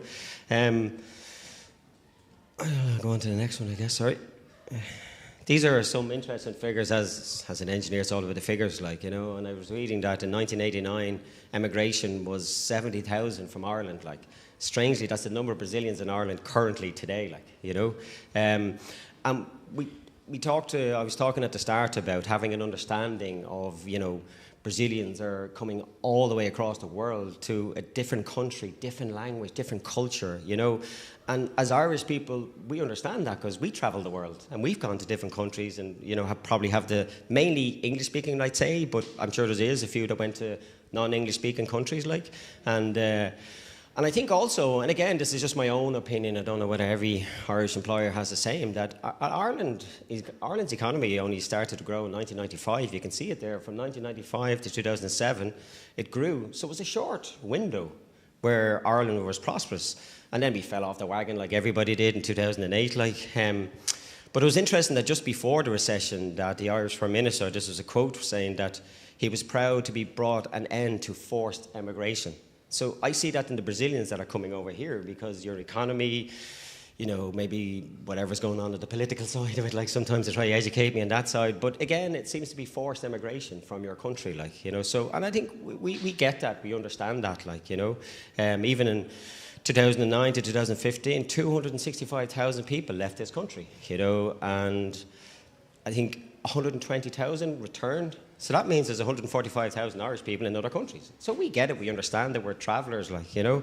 And so that was just interesting to see. The next one, again, I found interesting in that Ireland has a diaspora of 70 million. In other words, and most of them are Irish descendants and not necessarily Irish, like, you know. But you will find that the Brazilians will end up being the same. Like, I'm sure you guys are all over the world now, you know. Also, that I was just looking at the statistics and how many work permits are given out to Brazilians every year. And as you can see, that there's probably been 10% of the work permits every year have been Brazilians, like. So you're definitely growing in our country, you know. So I have to be nice to you. Yeah. So the value of foreign talent in the office. Again, this is Beatrice giving me prompts. Like, the one thing I've learned, and again, this is my personal opinion, very loyal. The workers I've had, very loyal and very appreciative of getting the job, you know, and I understand that. And loyalty in any company is huge, like, you know, trust and loyalty. Even like on a sports field, you have to trust the person beside you. That's huge in a company. And I got that from the Brazilians that are working for me. Hard working. There was one time, I think I was away in Spain, and I rang back to the office and said, it's Good Friday, it's not a public holiday, but if you just want to take it off, this was a Thursday. And they rang me back and said, no, we've deadlines, we're going to work tomorrow. I'm telling them to take a day off, and they turned around and said, nah, it's okay, we're going to work. Like, that's huge, like, you know. But the willing to learn, the laugh and learn again is, again, I got that from the Brazilians, like, because I understand that they come from their country to this island. Of course they're going to want to learn, you know. And I got that from the start. So in my office as lectures, I have PowerPoint presentations. So I upskill everybody as they come into the office. For me, that's huge beneficial, because the quicker you can upskill a person, the quicker they can produce for you. So don't sit back and expect them to read this. The Eurocodes, there's like 7 Eurocodes, and it's, you know, it's in English or other languages, but it could be in Portuguese as well, actually, for Portugal. But like they won't understand that. Like, so the quicker you upskill them, the better. And this is where they laugh and learn. Like, they love the fact that I teach them, you know. So this is my favourite sentence that Beatrice wrote for me that I'm going to struggle to even say. Is there any good point about cultural diversity fosters innovation and problem solving? My Jesus. That's a mouthful. Good man, the internet, you know. So I think cultural diversity, it's great for, you know, when anybody who's non-Irish comes into the company and it's like, well, in Brazil we did this, or in Brazil we did that, like, you know. So it's always good. I mean, civil engineering is civil engineering, and pardon the pun, shite flows in one direction, you know. So shite in Brazil is the same shite in Ireland, like, it flows in one direction, like, so. But it's interesting to see how you guys have designed it and stuff like that. And I mean, engineering, I don't think has probably changed much since 1840 or whatever, like, so the principles are all still the same, effectively, like. The education standard, is that up there? No. The one thing I only learned recently, and I was well impressed with this, like, in Ireland, the pass rate in colleges is 40%. In Brazil, it's 70%. I was like, wow, you know, because the Brazilians that come into my office, I'm blown away by how intelligent they all are, you know. And for me, college is just a brain training. You know, when I come out of college, Reese is still in college, he's a lot to learn, you know. But I think most people, when you come out of college with a degree, you know nothing, you know. So to me, college is a brain training. And for Brazilians, like, we can come out of college at 40%. You guys need 70%. That's huge, like. So I was impressed by that, I have to say, like, you know. Going to the next one. Challenges and solutions. What are the main challenges about hiring Brazilian employees? Oh, we just talked about Beatrice's friends, so that definitely helped, you know. Call me old-fashioned, you know. Language and communication barriers, cultural integration of work harmony, administration, legal considerations, holidays to Brazil. I mean, why people have holidays is I don't really know, like, you know. Remote working is a massive game changer, you know. And COVID brought that in, I think, like, you know, because everybody had to work from home. You had no choice, like, and that's a massive game changer for you guys, I guess, like, because, again, you know, I understand family values, and, you know, everybody's so far away from their families, their friends, their cousins, their aunties, whatever, like, so most of the people in my office go back to Brazil, and recently, like, they might have 3 weeks holidays and 3 weeks working from there. So they'll work their day's work and still be at home with their friends and family, like, and that's huge, I guess, like. And whatever, was I open to that at the start? No. You know, I was like, get the fuck into the office here and work here, like, you know, because sometimes as an employer, you're paranoid, you think that nobody's working, you're paying them all this money, and what are they doing, like, and then you're thinking, and you want to go to Brazil? You're going to work from there? Yeah, you know, so, but I think I've come around to the fact that if you want to employ Brazilians, you have to be understanding, and you have to understand that they have to go home to meet their family. And you have to allow them that, I think, like, you know. The language, English, is huge. Like, there was 1 or 2 people that came into the office and effectively came straight from the plane, you could say, and walked into the office with very little English. It just didn't work. And within 3 months, they were gone again, because it doesn't work, I don't think. The people that I have worked in a shop, and we know where Beatrice worked, you know, but most people, like Talis, worked in a coffee shop for 12 months, was it? 3 years. Okay, there's a note here, get to know your staff. Your name again is? Yeah. So Talis' English is excellent, like, you know. And I'm trying to learn Portuguese and I struggle, but the only way I'm going to learn it, I guess, is speak it every day. So that's why Talis learned English working in a coffee shop every day. Like, and you might think highly qualified engineer working in a coffee shop, but I think you need to do that. Like, you need to master the English, like, because like Talis as an engineer is class. He's brilliant. He's fast. He's intelligent. But you know, Anderson has come in, right? I'm assuming he's fast and intelligent and this, that, and the other. But if he can't speak English, I don't know how good or bad he is, like, you know. So that's why English is huge for me and huge for a lot of employers, because it is a massive barrier for somebody to take on. I'm sure the first thing they'll say is, how's their English? And you all put down, you know, intermediate and we're advanced and all this, like, and then you go meet them, like, you want to look up advanced or the definition of it, like, you know. Administration and legal considerations. I think somebody already spoke about work permits and stuff like that. Like, for me at the start, I believe it's a lot different now. Somebody can talk more, but that was a massive barrier for me at the start because, you know, they would come in. A lot of Brazilians now come through the European process and they have Italian descent and all that. Like, and when that happens, obviously you're Europeans and there's no problem. But for the ones who don't have that luxury, and then you sponsor them, this process is a lot quicker now. But at the start, I found it very frustrating because you want to take on that engineer, and then all of a sudden they'll tell you, well, I can only work 20 hours because I'm in English school 20 hours. And then you're like, well, so you're only in the company half the time? And how does that work? And the process took months to get the work permit. Like, so I believe it's a lot quicker. So I think that as a barrier is probably not as big as it was for me, you know. But the main thing for me is language, like, you know. And when I'm always like... I'm always joking, as I said at the start, like, you know, and Reese at the start was the only person who got my jokes, but now Fernando laughs at me as well now. Why? Same joke, but his English is better, you know. and you talk about cultural changes as well, like, you know, I've worked in offices and you walk in the morning, people go, morning, fucking another day, you know. Then the Brazilians arrive. Fernando comes in, he's like, good morning, my friend, and he fist pumps everybody, and he opens the windows, he's like, oh, what a beautiful day, you know. You know, so that's culturally, I fist pump, and I hug, and I send love hearts and the whole lot, like, you know, so it's great, like, you know. Sorry? Much better. Don't tell him that, though, you know. Yeah, he'll get a big head, you know. And he comes on a skateboard, and he's brilliant, like, you know. Sorry, the next one. I don't know how long I have, but the benefits of hiring Brazilians for Irish businesses. Again, I'll emphasise great friends the Brazilians have, like, you know. Cultural diversity, global. Yeah, of course, like, you know. But I think Peter's put this up, but I think I probably have covered a lot of it, like, you know.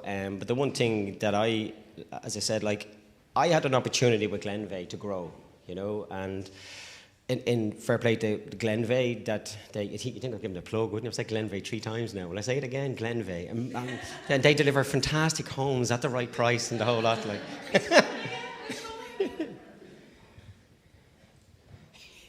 I should have my Glenveigh t-shirt as well.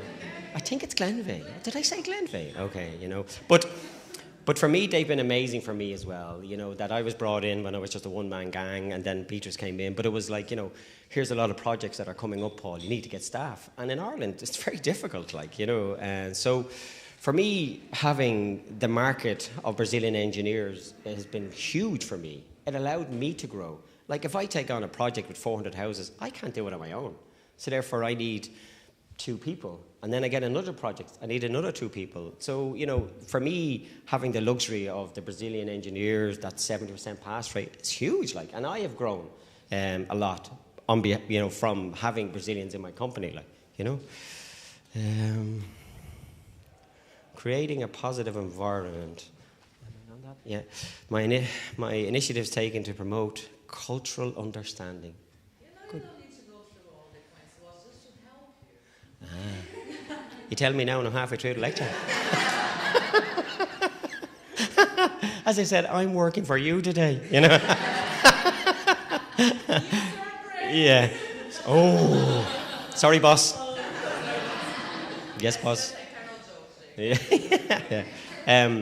For me, like, again, team building is huge. It's huge in sport, it's huge in business. Like, you know, you have to trust the person beside you. And team building, as I was saying to Beatrice, like I went out with some of the people from Glenveigh last night drinking champagne at 2 o'clock in the morning.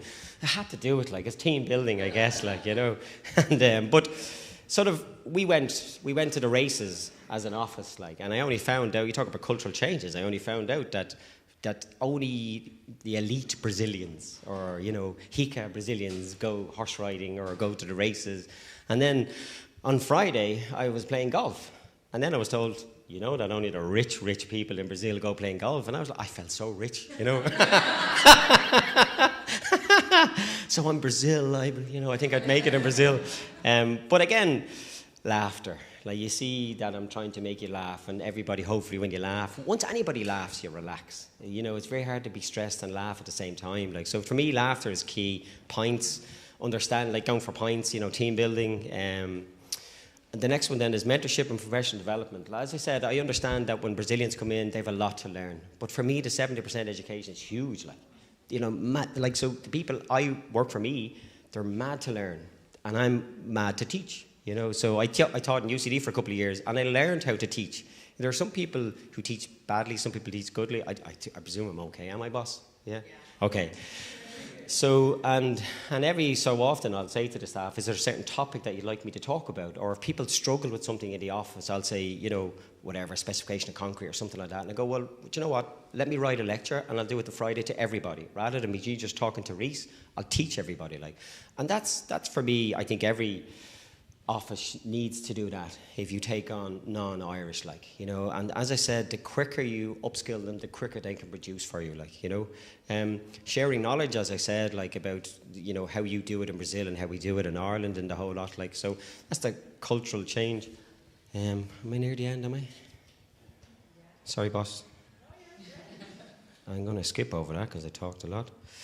I put this slide up, right, and I remember, you know, I was on an EU lecture, and so there's a safety factor for concrete, and in Ireland it's a factor of 0.9, and in the UK it's 0.9, and Ireland is 0.85. I remember thinking, how in the name of God does the concrete know whether it's in Ireland or England? Like, you know, why is the factor different? Like, so to me, those structures, like the bottom two, that one is obviously the Museum of Tomorrow from Rio de Janeiro, and the other one is a Brazil, or sort of a bridge in Dublin, both by the same architect/engineer, Santiago Calatrava, who's world-renowned.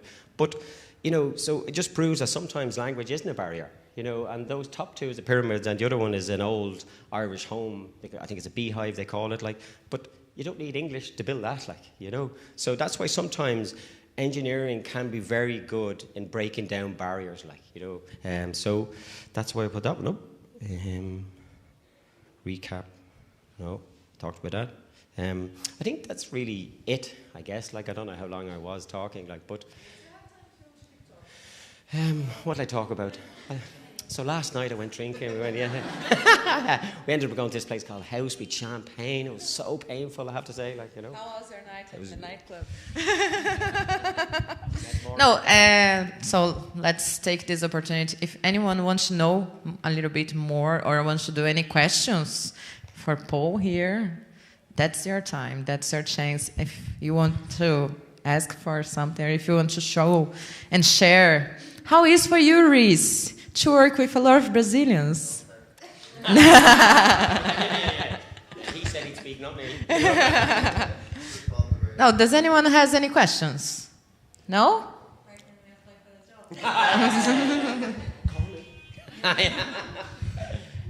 yeah, I suppose the answer to that is the office is always growing, and also Glenveigh are always growing. Did I talk about Glenveigh? I'm always talking about Glenveigh. But no, sort of every office, like, thankfully the economy is good again, I think, like, so it's all good from that perspective, like, so hopefully you all get work in different companies and all that.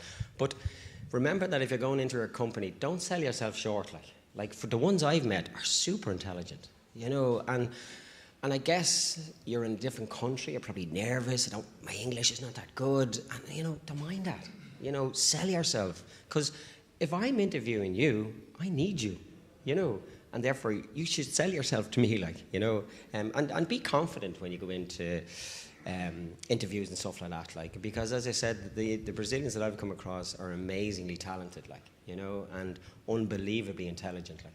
I'm blown away by how quick they integrated into the office. And the good thing about engineering, a lot of it is software, and a lot of it is maths. Like, and again, as I showed the lectures, that breaks down language barriers. Like, so I've been very fortunate with the Brazilians that I have, and there's 2 new ones have started now. Let's see how you work out now. You could end up working for Beatrice as well. Thank you.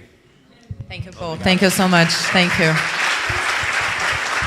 And guys, it's true, like our office is a lot of Brazilians, so Thales, Anderson, and Fernanda, they just joined us. Reese, our baby boy, but he's Irish. And then we have Fernando here, and we have Priscilla as well, that she couldn't come because she's almost having a baby. Yeah, thank you, Pri, I know you're watching. And no questions anymore, so we go for the next speaker. So I'm going to give that to Juliana. No, you do that part. Okay. I'll be here. Thank you, yes. So let's go. Thank you, guys. Did you like it? Yes? Let's go.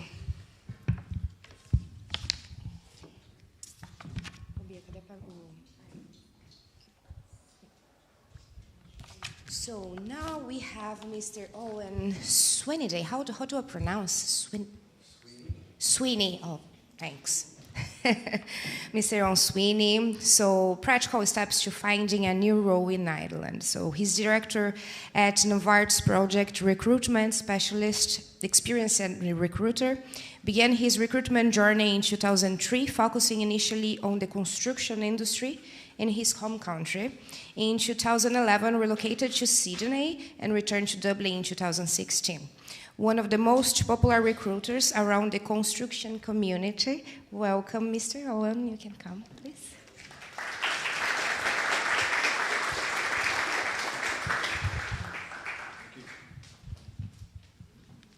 Olá, tudo bem?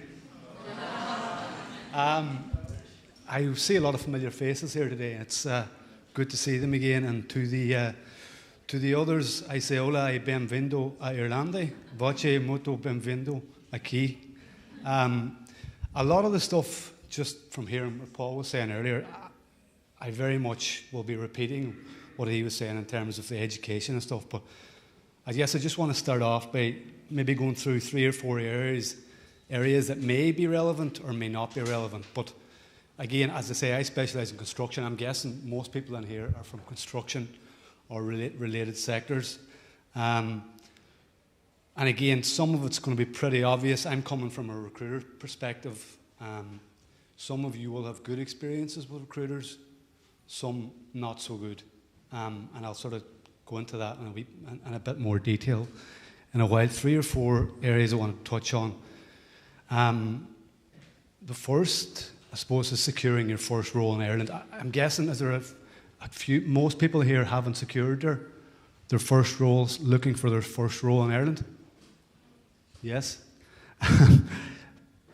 Back to Paul's point, keep practicing your English. That's ultimately going to be the major obstacle in terms of you getting your ideal role. I also agree with Paul's point in terms of if you can work in a coffee shop or work in any sort of role where you're dealing with people, it's going to help you along the way. CVs, clear and concise. I see a lot of CVs. Ultimately, CV, from my perspective, and when I'm advising anyone on this, is have it no longer than two pages, 3 max. Have a look at the job advertisements that you're seeing on the job boards from the various companies, from the likes of Glenveagh and other developers, and tailor it accordingly. I see a lot of CVs coming in 5 or 6 pages with a lot of relevant information, but you need to think about it from an employer's perspective. I'm sure it's across all industries, but especially within the construction industry, most of the key decision makers are extremely busy. So whenever they see a CV in front of them, they literally have about 45 to 60 seconds to evaluate. So you need to get your, I guess, key selling points front and center, whether that be working in residential projects back home, whether it be working in commercial projects. Get it front and center, because I guess the key objective of any CV is to get you in front, get you an interview. You don't need to be too detailed in the information that you give. Again, a lot of this, I'll be repeating myself from the top room, so apologies if this is repetitive. But the other thing would be active on LinkedIn. Identify key decision makers within the organizations, especially the top 20 contractors, top 20 developers. Identify them and go at them, whether it be through emails or, as I said earlier, through surreptitious ways of finding. Don't always rely on recruiters to get you the interview that you're looking for. Enroll in further education. If it's financially viable, I would advise anyone to take up any masters, any online learning that you can do that will show to any prospective employers that not only are you practicing your English, but you're also undertaking further duties that will show them that you're serious about your career. Again, attend seminars, conferences. This is a big one, especially in the current market and the current climate and the current time of year. There is various seminars going on in sort of the RDS, DCU, and as I said earlier, there's a lot of prominent contractors and construction businesses within always attending these conferences, and they're always friendly and they're always approachable. So if you're going to take the trouble to go and attend these meetings, you might as well get something out of it and go and approach the people that you feel might be relevant to help you. They're always friendly at these things, they're always approachable, and there's nothing that they would like better than to hire someone directly and not having to pay a recruitment fee, because it's going to save them obviously money. Promote and highlight your achievements and experience when speaking to recruiters. Speaking of recruiters, actually, I don't know, you might have had, as I said, good experiences, bad experiences. I've worked in recruitment a few years, hence the colour of my hair. I'm only 25 years old, so it has the effect on me. So identify the experienced ones within your sector. Any recruiter you talk to, whether they ring you or you contact them, do not give permission to any recruiter to submit your CV to any role or company until you get a full brief of both the company, the role, and where this might take you within 2 or 3 years.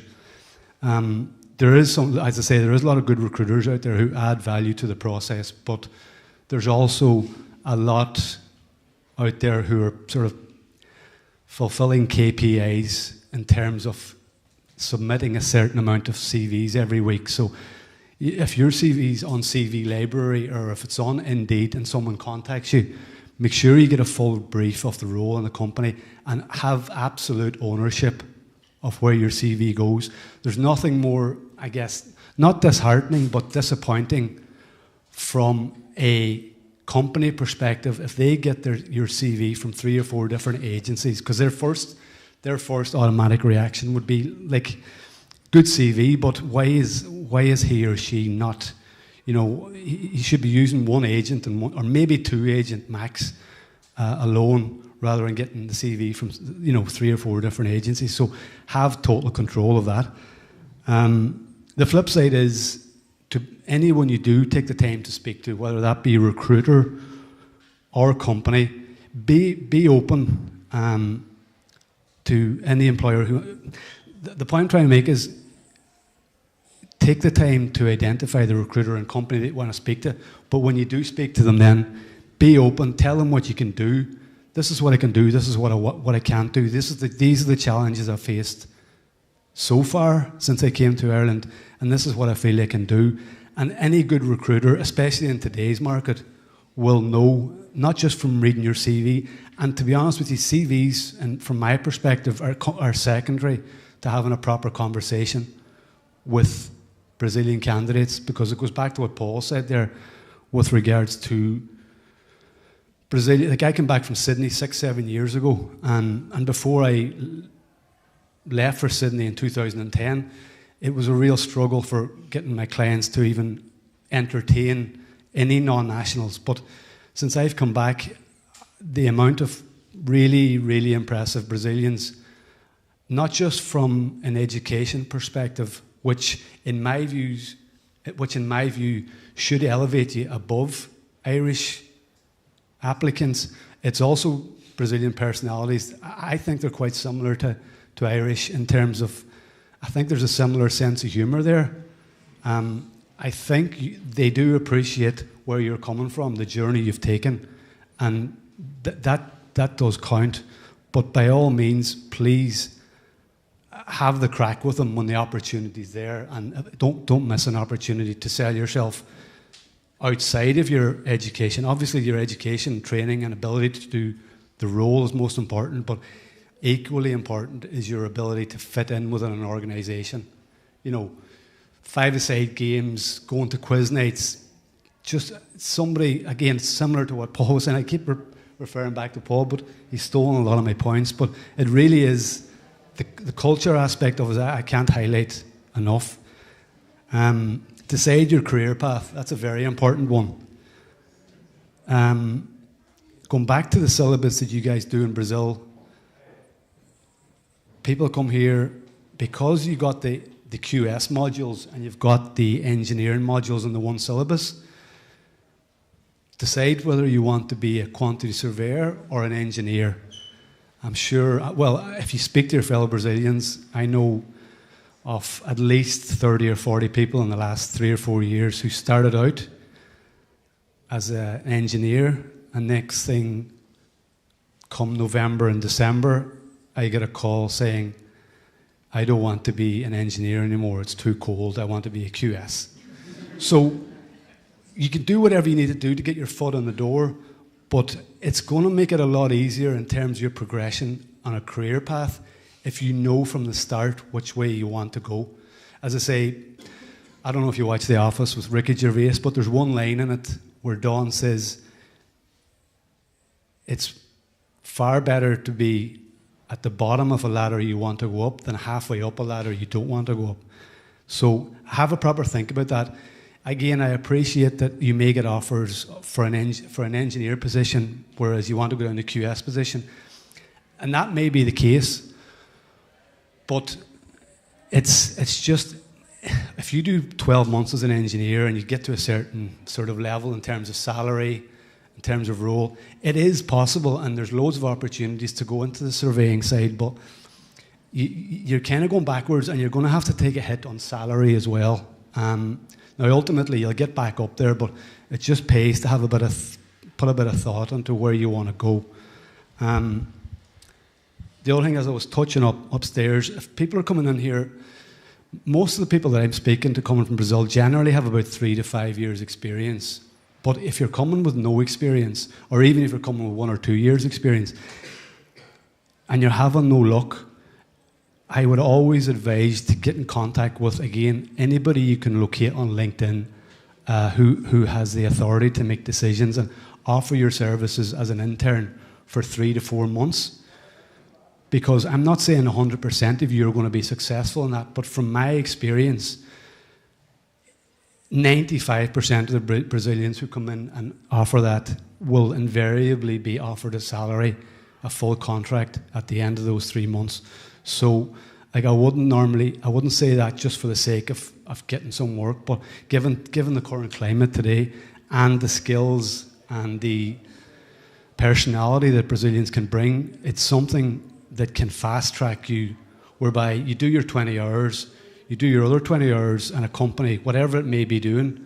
There's also some, on the engineering side, there's also some people, a couple of lads who do setting out courses on a Saturday or maybe over the weekend. So I know on the engineering side, the first question you'll always get asked is, can you set out? Can you use total stations?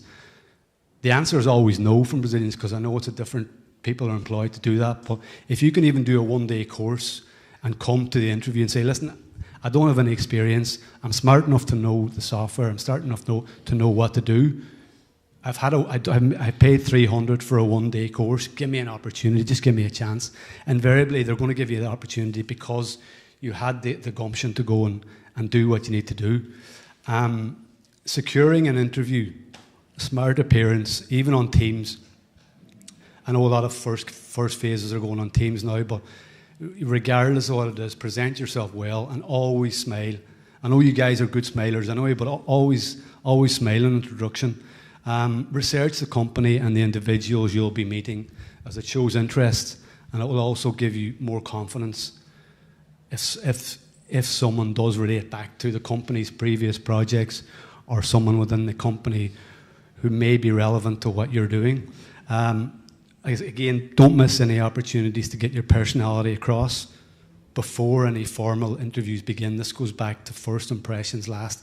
Like, Ireland's a very small village. There's 5 million people in the Republic of Ireland, which is equivalent to Porto Alegre or 20% of Sao Paulo. So regardless of who you meet within the sector, whether it goes positively or negatively from your side, always leave them thinking, okay, he or she didn't have the experience, but I'll definitely meet them again in 12 months or 18 months. When you meet them again, oh, we met before. So always leave a good impression, as I say, because it's a small village. After any interview, always ask how you feel you performed. Again, any employer will appreciate that, the fact that you had the nerve to ask the question. And any feedback that you do get, the worst thing you're going to receive is constructive feedback for your next interview. Like, invariably, anybody coming in, I don't have the stats, but realistically, it's going to take someone new probably 3 or 4 interviews to get that role that you're looking for. So the more information that you can glean for each interview, the more you can use that for your next stage. So, and that goes back, again, don't be disheartened because the first interview doesn't go well. It does take two or three interview processes to secure not your ideal role, because your first role in Ireland, if you're lucky, it is going to be ideal, but more often than not, it's just going to be a foot on the door. So just use whatever you can. Again, goes back to personality and experience. Next section is when in a job, but not always 100% happy. Always communicate with your employer, guys. It's like this company took a chance on you when a lot of other companies didn't. So you owe it to yourself and the company to voice any concerns you have, whether that be from a company culture perspective, whether that be from any issues you may be having with your direct manager, whether it may be from a location of role, but always communicate from the outset with an employer. Like I say, you owe it to yourself and them to voice any valid reasons, because never, as I say, don't undervalue yourself, but don't overvalue yourself either.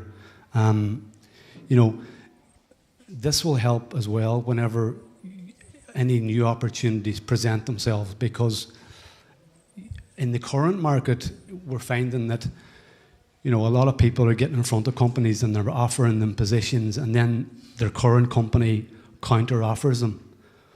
But if you can sort of get to the nub of any problems or issues that you're currently having, and they're not being resolved in due process, but suddenly you get an offer from another company to go and join them, that's when the counter offer comes, and that's not what you're looking for, because I don't have statistics, and it's not just a line, but there are statistics to show that I think it's 65% of any candidate who's counter offered, they're going to be leaving the company within 6 months. The point I'm trying to make about this is, if you're transparent with your employer throughout the process, it's going to make any move that you make in future, it's going to make it a lot smoother, because you're going to know that you've done everything you can do, and it just can't be helped. But again, it goes back to leave any company you can, always leave in good terms, because you'd be surprised at the amount of candidates I see who end up going back to previous companies. And I would wager a large reason for that is you left in a good way. And there might be a valid reason. The company might be good, but you might have got another offer for more money or for a better location or for working from home flexibility or an exciting project. But always be upfront and centre with any employer. You owe it to yourself.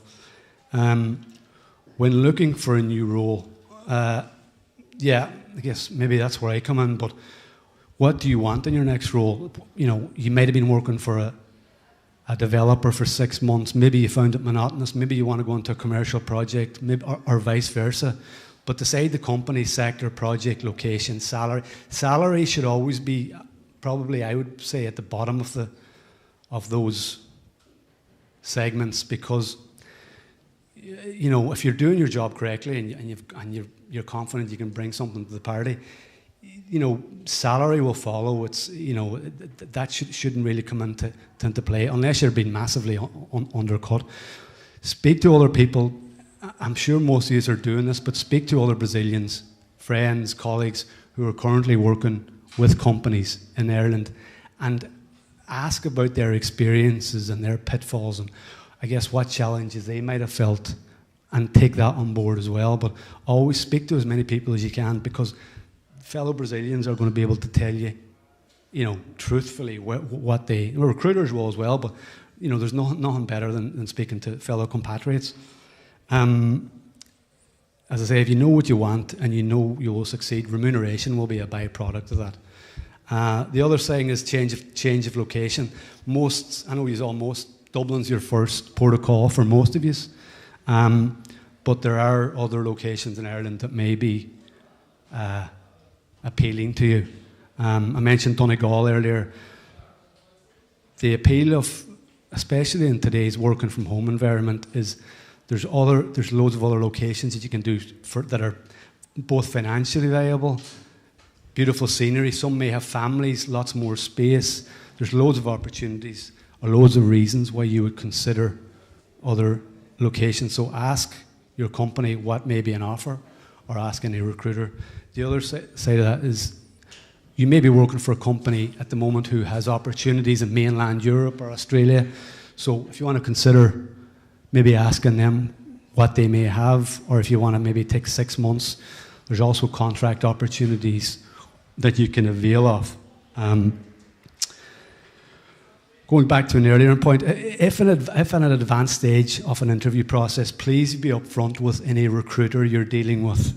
This is a selfish one for me, but there's nothing, again, it goes back to the small village side of things, is, you know, 90% of any recruitment process that any clients are the major issue is the counter offer. So again, you may get an offer from a company, and if you do get an offer from a company and you decide you're going to stay at the company where you currently are, always be upfront, because I say you're going to meet them again. So as I say, it's a small village. So please be upfront and honest with the recruiter you're dealing with and your current employer.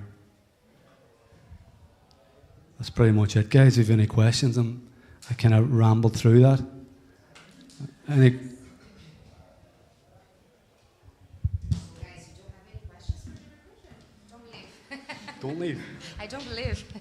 So yeah, if you guys want to enjoy the moment and ask some questions related to interview process, recruitment, anything you have in mind, don't be shy.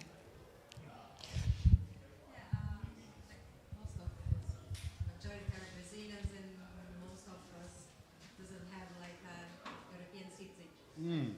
So as you, as a recruiter, how do you look to us, like in these terms? Because I heard of another recruiter that they are not so interested in people that doesn't they are not allowed to work in Ireland unless they have a work permit or something. My experience is, sorry, whenever I come back, say 6 or 7 years ago, that would have been probably a major obstacle to getting hired by a company here. But in the current climate, and because of the success of previous Brazilians hired by any company, you need to be speaking to a recruiter and meet them and identify your strengths and what you can do and what you can't do. And be honest, because it's up to the recruiter then to go back to the contact within that company and say, listen, this lady needs sponsorship, right? I've met her. I've went through her whole CV with her. She's switched on. She can do the job.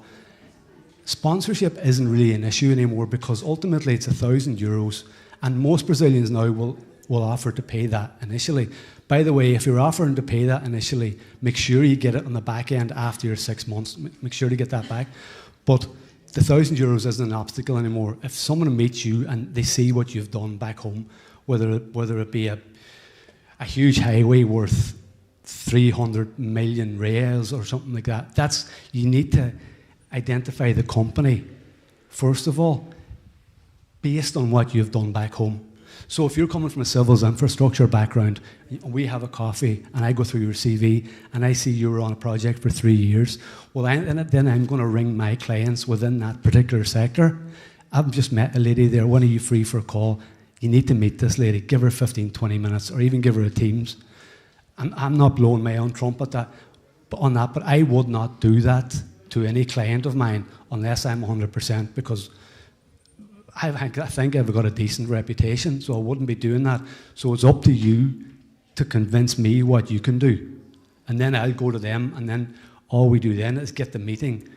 Because if we can get the meeting and get the interview with the client, I'm not just saying this, if the communications is good, your education is better than your compatriots here. So it's about having the communication and then getting the interview, getting the meeting, and then hopefully the rest will play out. If I could just add to that as well as an employer, that barrier, like as I said, when I first took over with Tatiana, it was extremely difficult because the process took months. It's now weeks. You know, so if you are going in and talking to an employer, you say, well, I don't have a work permit, but this is the process. It is €1,000. I will pay that if you give it back. It takes 3 to 4 weeks. So in 4 weeks' time, I'm ready with my work permit. You need to get that across as well. You know. But sometimes with a recruiter, we don't get a chance to get the contact. This is I had that experience before. With recruiters? Yeah, because I had this situation and then brings a little bit down because you don't get to know the company first. It goes to him. So him as a recruiter, but decide you're going to go to the company or not, you know. Did you approach, and this is not really important, but in that instance, did you approach the recruiter or did the recruiter approach you? Or did you send your CV to a role that was advertised?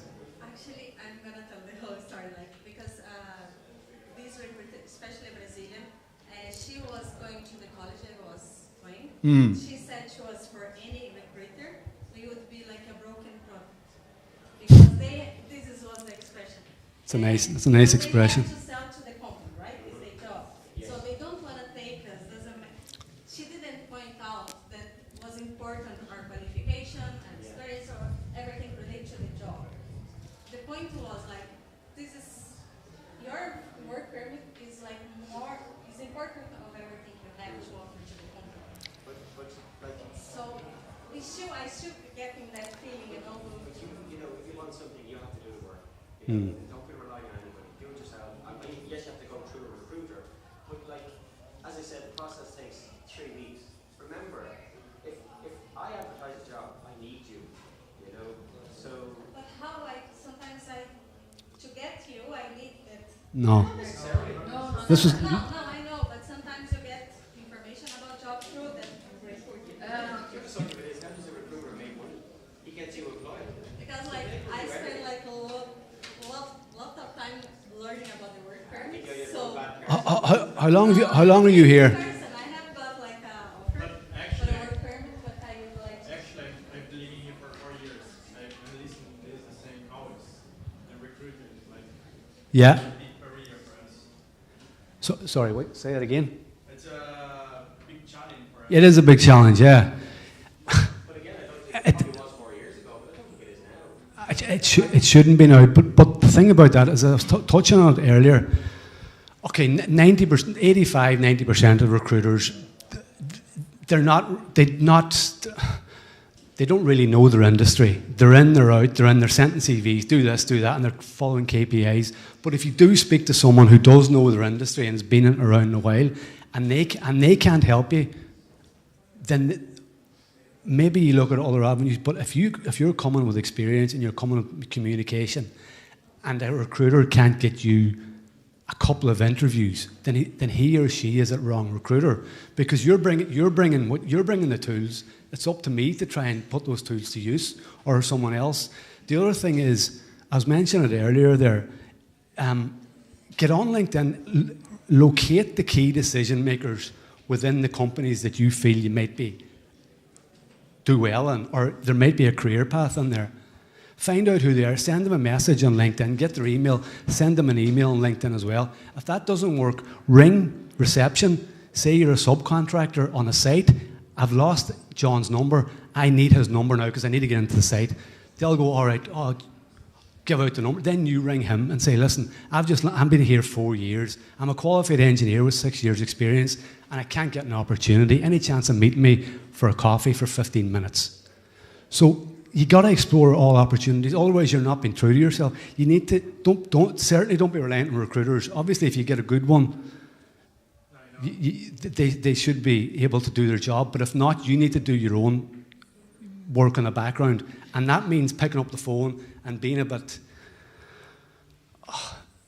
what's the word? I don't want to use ballsy, but something like that. Just getting on the phone and getting the meeting organised pretty sharpish, because the more, again, it goes back to the point, the more meetings that you have, the more confidence that you have, and the more knowledge that you will have on the Irish market that you will have gained from previous companies. So the fifth interview that you have, oh geez, he knows what's going on in Dublin. Like at least he's done his research, you know. And then that's when your personality comes through, because your education. Maybe I'm wrong on this, but from my experience, and I'm not just saying this from a sales perspective, but like I would have dealt with Polish Eastern Europeans back in the previous boom, and they were always impressive as well. But from my perspective, Brazilians are on a different level. Like if you give me 10 Brazilians now with the same experience as 10 Irish people, you know, I'd be taking the Brazilians all day long, because experience, personality, and this is someone who's left their home country 12,000 miles ago and they want to make a go of it here. So you don't give up, but you got to explore opportunities, find all about the companies, email or call everyone. Just once you get that first meeting, the rest should be gravy for you. Yeah? Yes? Do you have any tips about the graduate programs? Graduate programs, I do, but it's in an email, so I'd need to refresh my information on it. Can you elaborate a bit more on that? So, I mean, I just graduated in Brazil, and then I came to Ireland to study. So I didn't work as an engineer in Brazil, so my experience is like minimal, but your English is good. So I'm here applying to the jobs, and I don't have a visa, a stamp. Mm-hmm. And in addition, I don't have experience. So it's two barriers in front of me. We call it sort of chicken and the egg. Have you heard that expression before? No. The first thing you do is, what do you want to do? Do you want to be an engineer, or do you want to be a quantity surveyor, or do you want to be a project manager? What do you want to do? You want a job, right? Yeah. That's honesty, man. I like that. I like that. So you're on a stamp. You're on a stamp 2 then, yeah? You're on a stamp 2? Yeah. Right, where are you living? I'm living in Dublin, 15. Up in Blanchardstown. Yeah. There's loads of building sites up there, isn't there? Yeah. How many have you called into? What do you mean? Called to site, knock on the door, want to speak to the site manager. How many? I went to 0?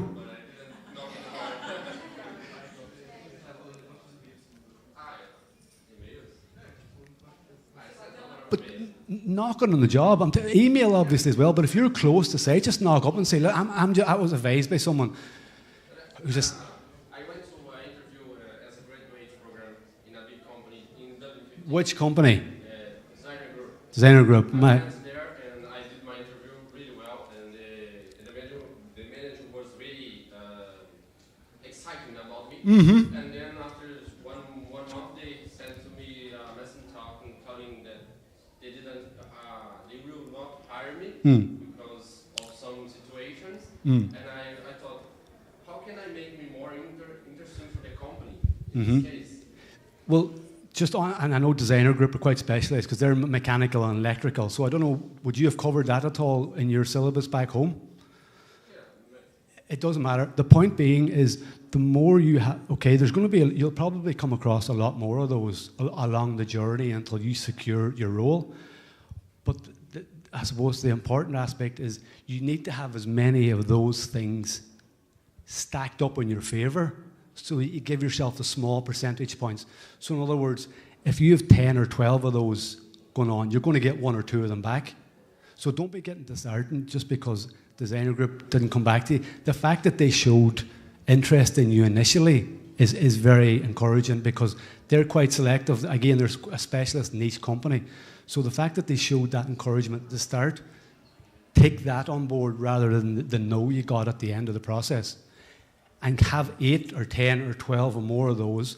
The more you have of those, one of them will fall. Then you get your foot on the door and then you start moving. But you need to do your own work,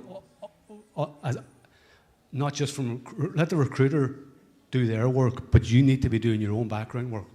Yeah, I applied in the website, so that's why I could entry through the process. Yeah. If it was in a recruiter, probably I would be stuck. So that's why I came straight to the company, the website. Yeah. And have you done that with a few others then? Any success with other companies on the same sort of basis? Yeah. I went to John's Engineer. I did the process. I was approved in the practical test. Yeah. But when I went to the business process, they how can I say? They gave up. Yeah, that's John Civils, the civils company, the infrastructure company. Yeah. So there's a number of reasons that probably HR probably sent you forward, but that's what it's going back to getting speaking to the key decision makers, because most big companies will have a HR process. Some will be very laborious, some won't be that laborious, but there'll be rings you need to jump through, and then nothing mightn't happen, and then you mightn't get any feedback. But if you can get in front of a key decision maker and have the crack with them and have a coffee, tell them what you can do, tell them what you can't do, he'll go and tell the HR then what to do on your behalf, rather than him waiting on HR organise interviews for you. Do you know what I mean? So the more calls you make and the more emails you make and the more coffee requests you make, that's going to lead. It's a numbers game. It's essentially a numbers game. The more calls you make, the more emails you make, the more meetings you make, and then the more offers you get. So it's time laborious at the start, but it's worth it in the end. But contact me as well. When I'm off, send me a message on LinkedIn, and I'll be in touch. No problem. My friend, where are you? Any else? More? That's it. Have more questions, guys? No? No? Thank you so much. Thank you so much, Alvin.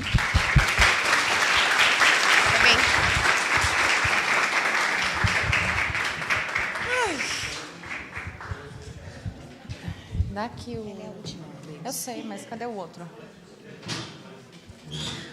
Esse. Os finais estão ali, você quer, né? É. Esses dois? É. Tá aqui. Ai. How's everything, guys? Good? Yeah? Let me change this. Será que eu tenho um?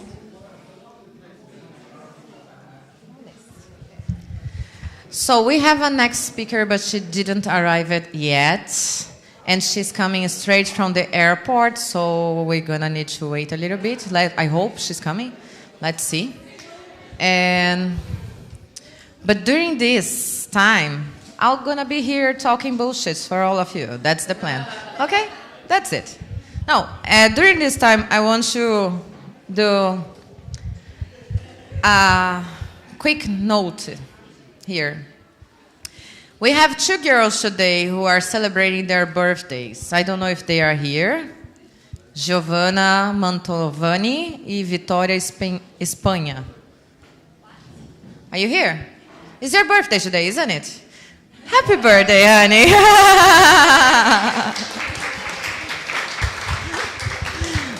I don't know exactly which area you are, but I'm more than welcome to give as a gift an hour of consultation. Then we can talk about jobs, career. I can help you with your LinkedIn.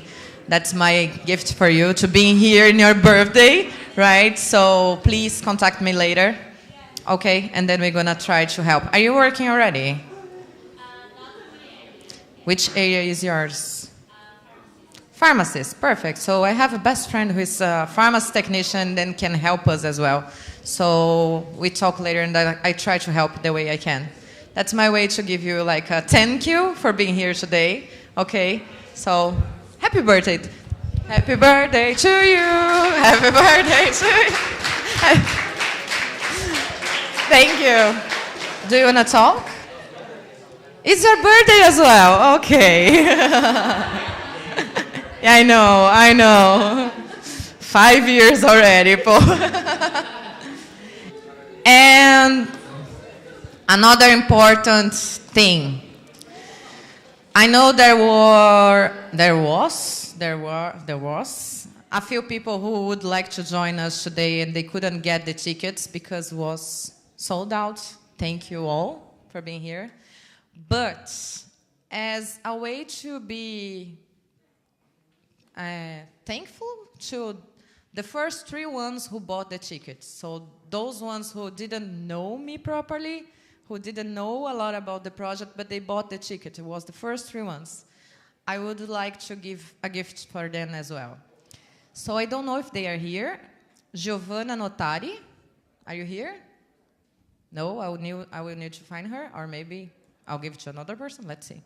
Giovanna Notari. I need to find out if she did the check-in. If she did the check-in, I'll give her a present. And she was the first one to get the ticket. Then Mayara Mitsuka. Mayara Mitsuka? It's you again. Not here as well. So if she did the check-in, I'll give her 1 hour of consultation as well. And Wesley Silva. Nobody here. Jesus Christ. That was my way to try to say thank you for those who bought the tickets on the first, like straight away as soon we announced the event. And I'll take a time to be thankfully, Jesus Christ. I can't even think anymore. I'm trying. Não falo português. There are, like, for those who knows about You Engineer project, most of you know that I had a few people who come and go as a volunteer helping. But in the middle time, I got a lot of friends. And these friends are here working and helping to make sure the event is going well. So I just want to take a minute to say a few names. I'm sure I will forget someone. But those ones here, I need to say these names, okay? So Juliana Calaf, the one who was doing all the presentations here. Please. As we said at the beginning, so we are together for exactly 30 years. Yes, 30 years. So, and she helped me to start the Engineer project. She helped me with everything, and she was a big support since my 6 years old. And that's the reason she's here. Yes, exactly. Yeah, because she came first. She came first, and 1 year later, I was here. Like I said, okay, I can't live without you anymore. I'm going. And that's it. So thank you so much for everything today. Thank you for your help. So it's always good to have good friends. And then we have Bárbara, Karina, Cynthia. They are helping downstairs. Fernanda Farias is helping downstairs. I have a friend, Fernanda Rosas. She couldn't be here today because she had appendix surgery this week. So, but she was helping and she was really, really, really intending to be here. So I want to say thank you. Fernando Martins, it's my best friend here in Ireland. He's downstairs as well. It's the three of us, right? Yeah. Gabriel, he was here and he's gone. Gabriela, cadê a Gabi? Gabi was here as well. He's gone. Kelly, Lídia, Mari, Naldo, Paula Araújo, Priscila Concheri, Rafael Severlin is the security. He's a huge friend. And when I told him I was doing the event today and I was looking for a security, he was, okay, no problem. I'm working, but I can go. And I was, no, go work because like I don't know if I will have money to pay you. And I was, no, I'm going because I know their event will be good, so I'll be there. So it's good to say thank you for these friends.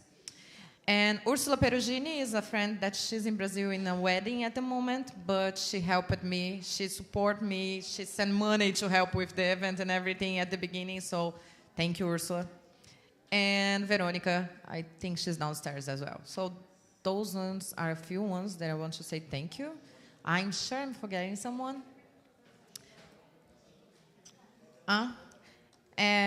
Yeah, we're gonna have the speaker later. And she will talk about, where is his, like she is, no, the speaker. She works for one company here who will explain us how to get our recognition about our graduation from Brazil. You know, so she works for QQI, yes, exactly. But she's coming straight from the airport, so that's why she's not here yet, and we need to wait. So I don't know if you guys want to go for another coffee. We have more food downstairs again. They got more. So if you want to go for another coffee, and we can come back here in 20 minutes. Or if, as soon as she arrives, I can go around and start to scream for all of you that she's here. You already know I do it. And so take this time for a break, take this time for a coffee, another one, sorry for that. And take this time to take photos. For those ones who didn't take photos, fill the form of the survey as well. And we'll be back with her if she arrives. If she didn't arrive or if I didn't hear from her, then we will finish the event, okay? But I'll let you all know. Thank you for being here, and we'll be back in a minute.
We are going to start now with the next speaker, okay?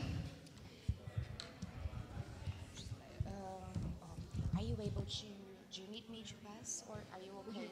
You do it. Okay, yeah, you just like this? I just literally slide it. Okay. Just literally slide it, because then we are presented there. But I'll be here. Brilliant. Okay, excellent. Fabulous. Okay. Do you want to present yourself? Yeah, I'll do that. Hi, everybody. Whoops, this is loud.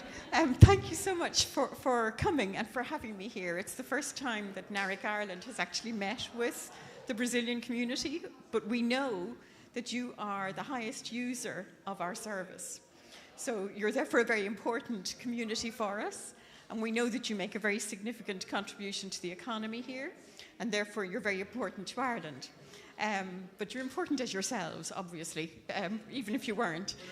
So just to explain myself, I work in an organisation called Quality and Qualifications Ireland, and we are the single national entity or body with responsibility for the oversight of the delivery of all post-secondary school education and training in terms of the quality of it, and also for maintaining, promoting and developing our national framework of qualifications.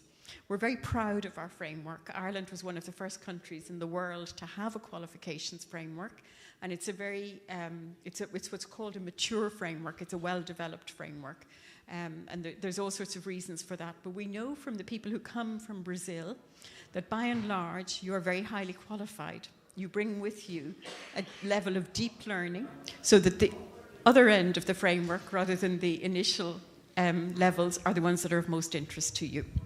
So my responsibility is in terms of international mobility and prior learning. And part of that, a really big part of that, is ensuring that people get what the Lisbon Recognition Convention calls fair recognition of their qualifications and experience.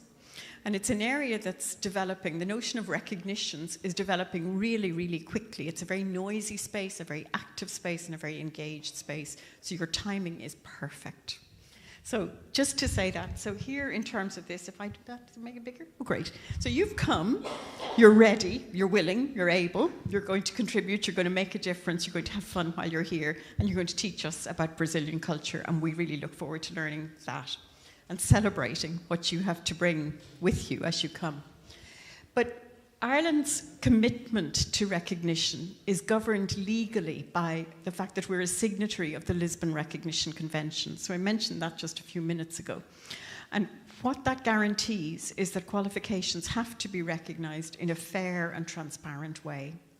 That means we have to respond within given time frames. We've got to, there are only certain, if you like, get out of jail clauses where we can refuse to recognise something.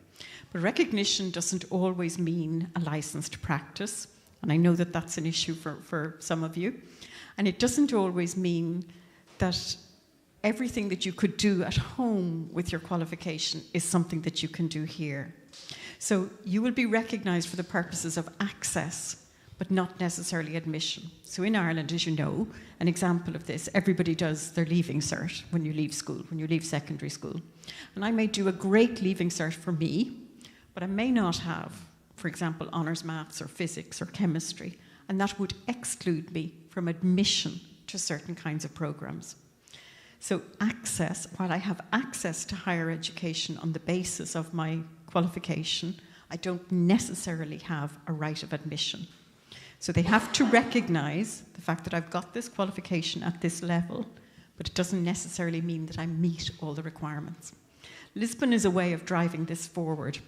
And Lisbon is even going further, and I'll come to that at the end of the presentation, in what's called a Global Recognition Convention. And that's a really exciting development because it connects us with all of the other recognition agreements around the world, and there are 5 of those. So, in Ireland, when you bring your qualifications here, you present them for recognition to a competent authority or a competent recognition authority, higher education institutions, or to the unit that I'm responsible for, to NARIC Ireland. And we all of us do different things depending on the purpose for which you are looking for recognition. So a competent recognition authority typically governs regulated professions. So professions like law or engineering or medicine, healthcare, dentistry, all of those. So those are typically competent recognition authorities. And they are regulated by law. There's oversight on them, but they've got a particular approach. A competent authority then is one who looks at the recognition of qualifications that are professional or occupationally oriented, but not necessarily regulated by law. So there's huge variety there, and you know, you have to sort of figure out, well, which one am I? And we're going to look at that. And then a higher education institution, well, you're well familiar with those. And you have qualifications, you present them to the higher education institution, and they examine the qualification to see, does this give you not just access, which means they recognize it, so you're at this level, means you can go to a program at the next level, but do you meet the admission requirements? And those are different things. So, and then NARIC Ireland does a slightly different job again. So just to look at the infrastructure, what we're required to do is to, under the Lisbon Recognition Convention, because we're the ones who are responsible for the implementation or for coordinating, working with our department, our ministry, on coordinating the implementation of that. We're responsible for our national framework, and this image of our framework isn't the one that you encounter all the time, but it's a useful one because it shows how we connect to the European qualifications framework. And that is really important for Ireland, just to understand a little bit about our economic structure and our ambition, if you like, across the world. So when I first got into this area of work, I couldn't understand why we did so much work overseas. And eventually I said it to one of our directors. I thought, you know, what's going on here? Why am I? There's so much unemployment in Ireland at the time. There was so much poverty and great need in Ireland. And I thought, what are we doing, spending so much time overseas when there's so much work to be done here? And he explained to me, and I discovered the truth of this the more I went on in this work, that big continents won't talk to a little country like Ireland, a population of 5 million. You have cities that are bigger than that. So the notion of Ireland going out and doing business all on its own and saying, respect our qualifications, look at our qualifications, to countries that literally, you know, are monumentally bigger than we are, is just entertaining, really. But what they do look at is, we say we're aligned to the European qualifications framework. We're referenced, is the phrasing that's used there. They're really interested in that because Europe is a big market. Europe makes sense. And the fact that Ireland is a leading player in the European framework arena means that we're very, very interesting to other jurisdictions from the perspective of education and training. So that's kind of how it works. So this linking to the orange band at the outside, which is the European qualifications framework, is very important if you're looking at regional frameworks, because the regional frameworks operate region to region and not country to country. So Ireland, if you've got what's called a level 8 qualification here, which would be a standard bachelor's degree, that's EQF level 6. So again, just important to keep an eye on that and to reference it, to be very confident in any European jurisdiction. If it's 8 here, it's 6 or 7 there. So there's some definitions around that. On our framework, we have what are called different award classes. People who come to us, to my unit, all have major awards. So a major award is a big bit of learning. It's what you get at the end of a degree program or a master's program or a significant professional program. So that's a major award. It's a serious chunk of learning. A minor award is a piece of learning that goes into a major, for example. So it might be a particular module that you did as part of your training or as part of your development. And that can be really important if you're looking for access and admission into a higher education program, for example. They will become very interested in the volumes of credit that you have, where your credit lies, because that's where the matching is going to take place. So how your program is constructed, how your overall award is constructed, becomes really interesting when you're applying for access and admission to higher education institutions.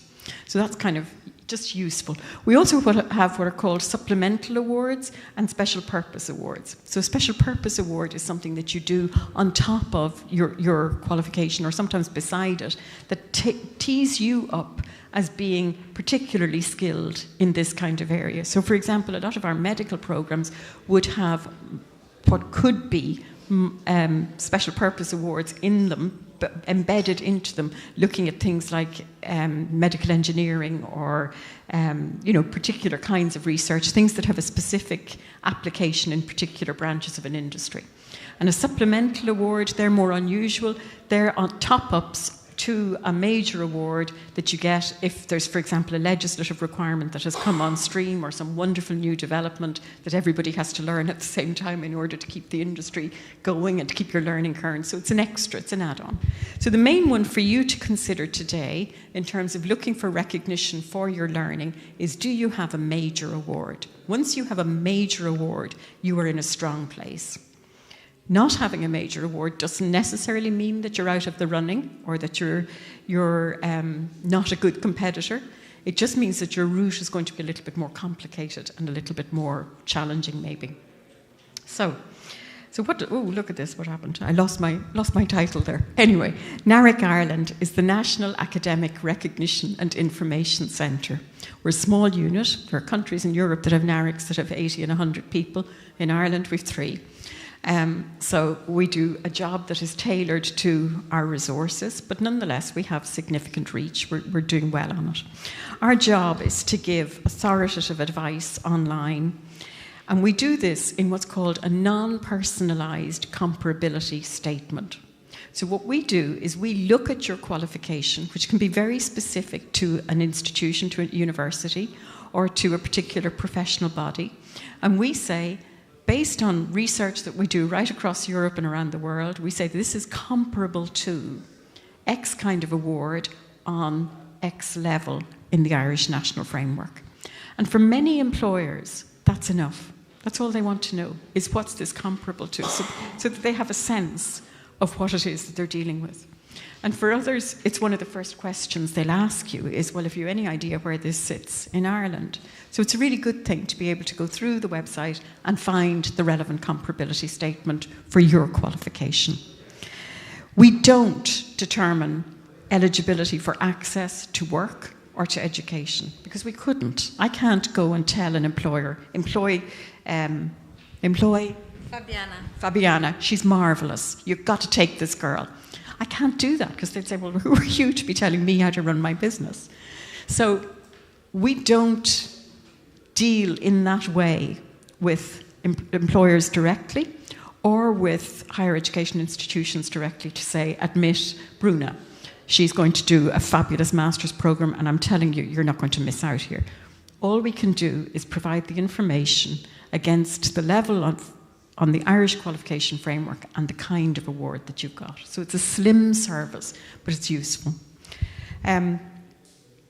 What we don't do is we don't also confirm or validate your qualification. So if you come in and you say, I've got a fabulous PhD from wherever, and here's my photo of it, we don't check to see if you're being fraudulent, if you're behaving ethically. We look at the qualification and we say, we recognise this qualification on this level on our framework, or we don't. And if we're having difficulty carrying out that research, what we can do is we can plug into a network of what are called credential evaluators who examine qualifications, and we will ask around Europe and around the world to see, okay, look, where does this stand? And there's a fabulous community of practice in all of this, so we're connected to TISEP, to ECE, to the NARIC network, and to the work in other regions as well. And it's a really strong global community who are pushing this forward. So our job is to raise awareness of qualifications and qualification systems. So how do you find the NARIC Ireland database? And this, I thought at one point we might try and do this on your phones if you want to have a go. It can be fun. Have you all checked your qualification on NARIC? Do you know what level it's at?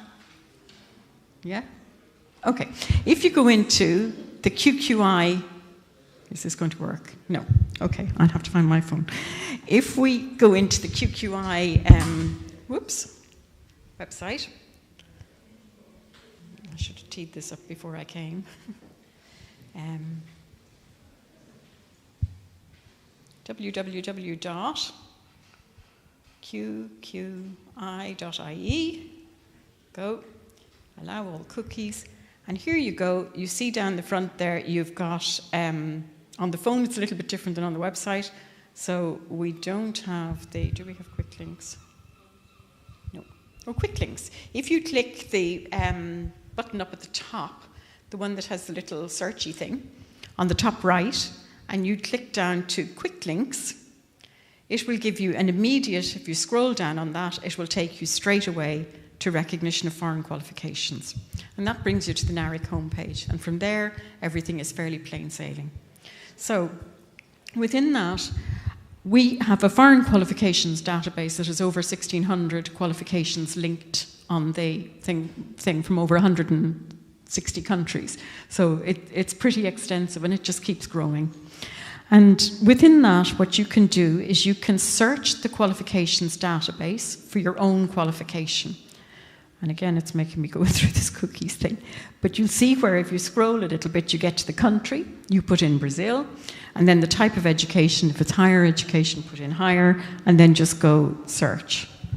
So where can I find Brazil? Let's see what happens. I don't often do this on my phone. So once you click search, if your phone is working and your internet is behaving, it will take you to the Brazilian page, which of course mine isn't.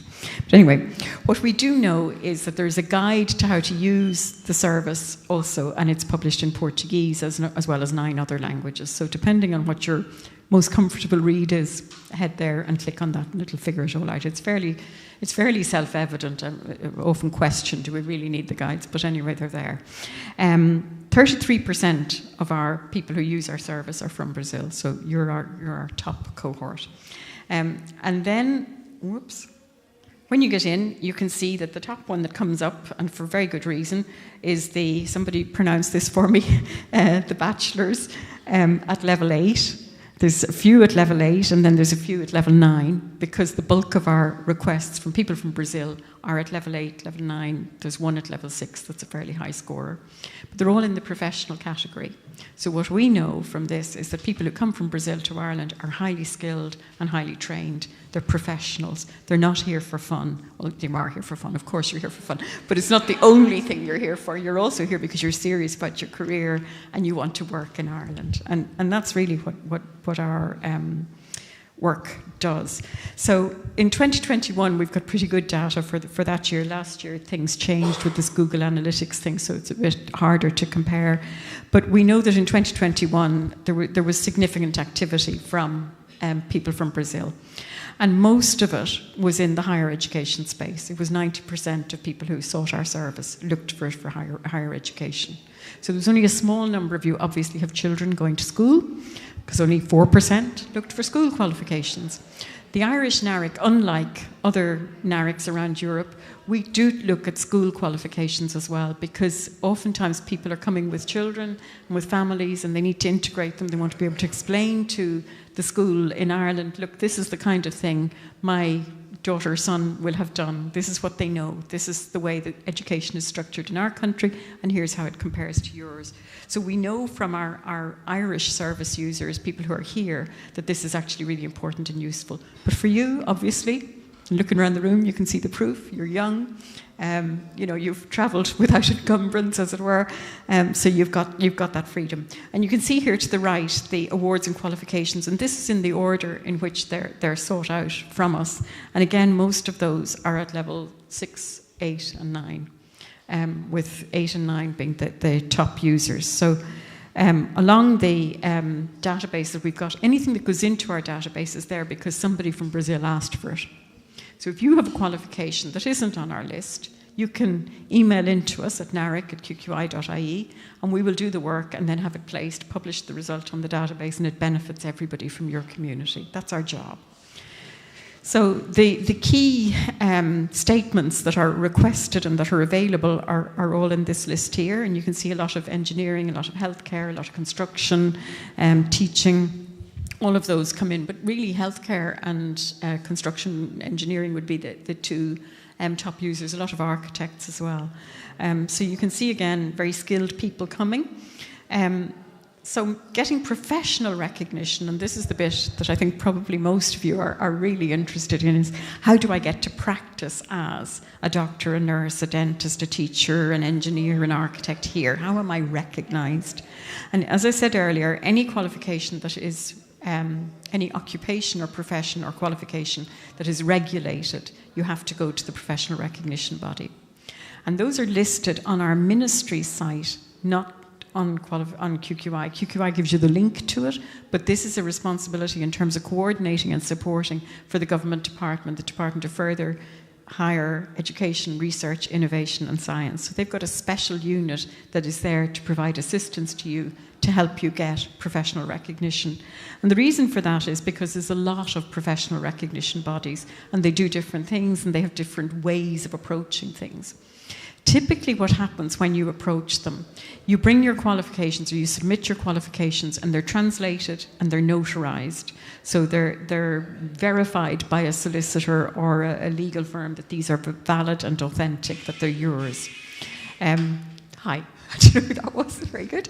Anyway, so you do that bit and then they go into the specifics of your qualification. And this is where often the work is very detailed and very interesting. Unless they can find what's called a substantial difference between your qualification and practice in Brazil or wherever else you've worked and the system here, you're eligible and entitled to recognition. So substantial difference is important because sometimes culturally and practically different jurisdictions need different things. So being a teacher in Brazil might be very different. I taught it for a long time in Ireland, but it might be very different if I went to work in Brazil. There might be additional things that I would need to know, ways of engaging with the culture, ways of engaging with the system, the infrastructure, all of that. So the Brazilian authorities would look at my qualifications and say, yeah, that's all fine and dandy, but we need you to do this bit. And you would do this bit here, or in the jurisdiction where it applies.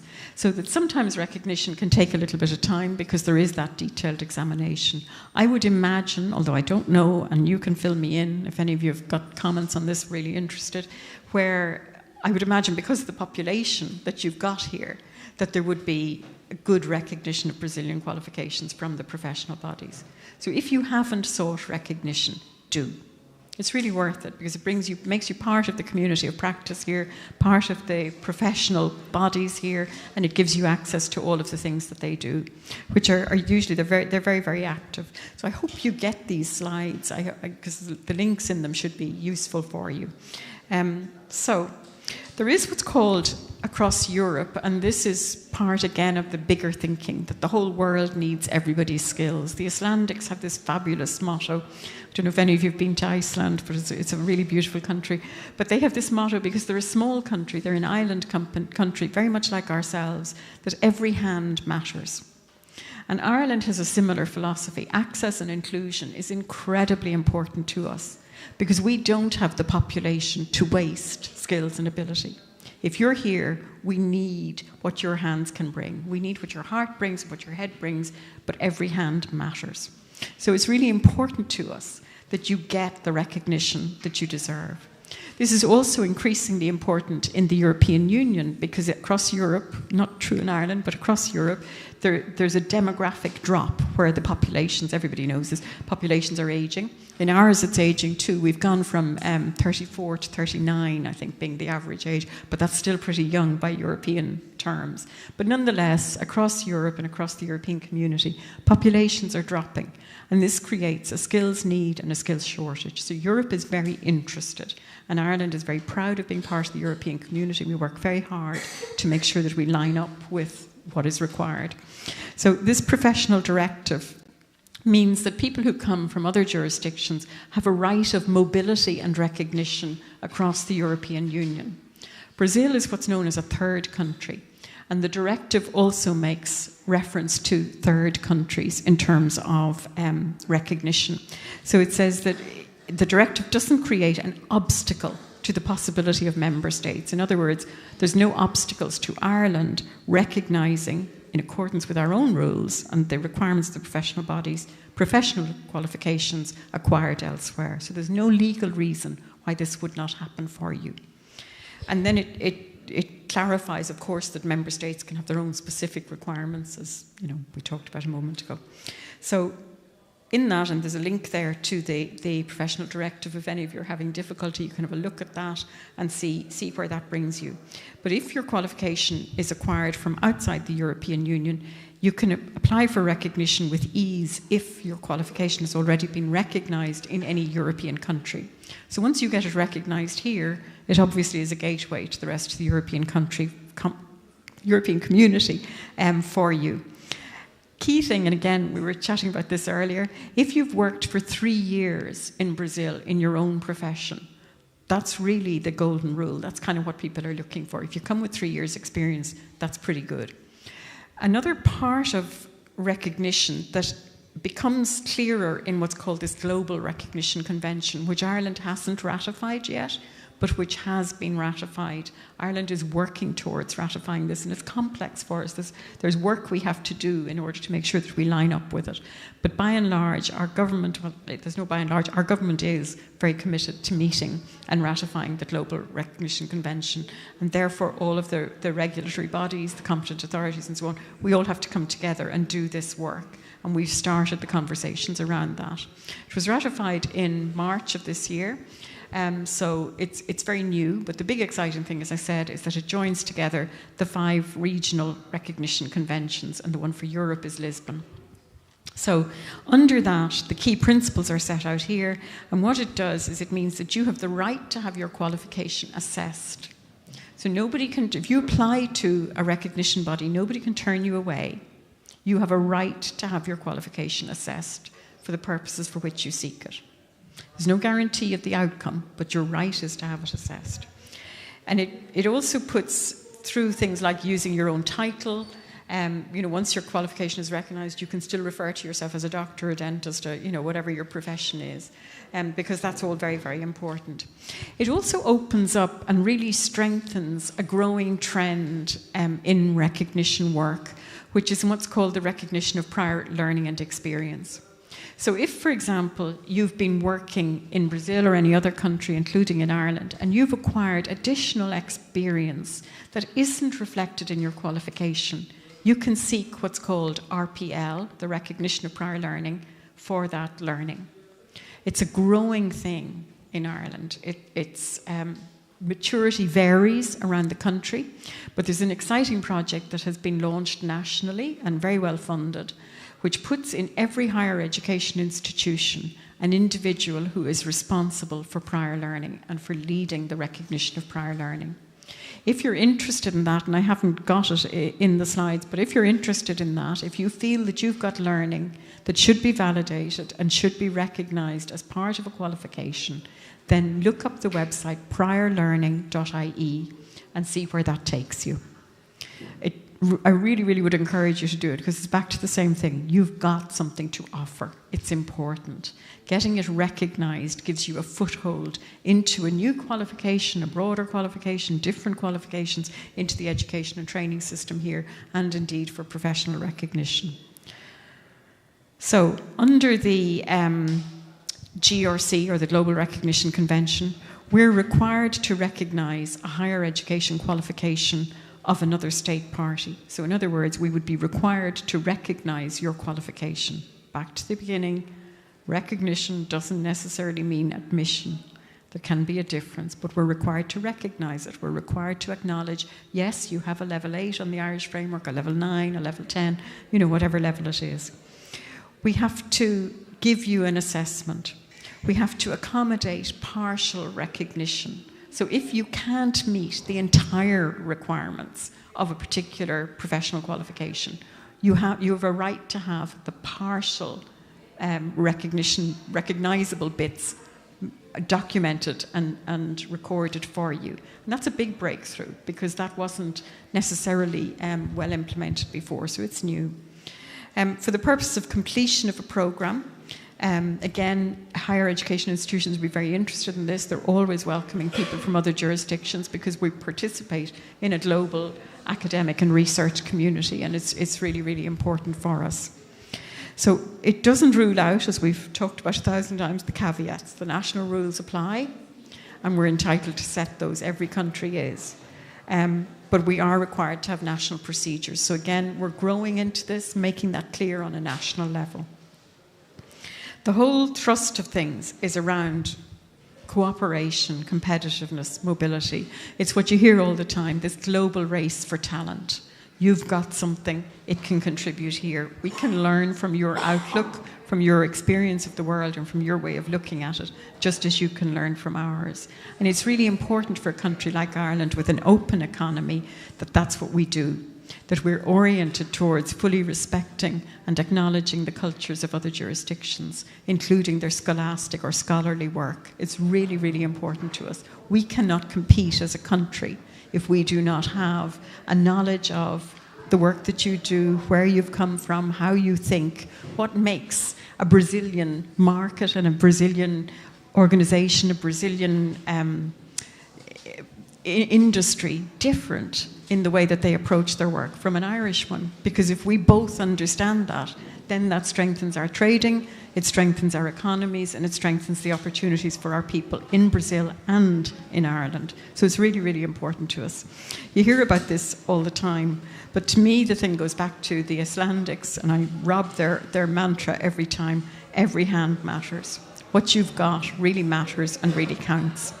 So that's the end of my slides. If you've got questions, I'm really happy to take them and happy to have a conversation on this. And for the people who came late, maybe we can catch up afterwards. Thank you. Give me the questions. Who's got something to say? I don't know if I like this. So it's not exactly about higher degree, but when you come to Ireland, there are many other certificates you should have beside your higher degree. So is there any kind of the change that we can do? Like, I used to work as a HR in Brazil, and then I have a degree as a HR. In psychology? No, HR. HR? Yeah.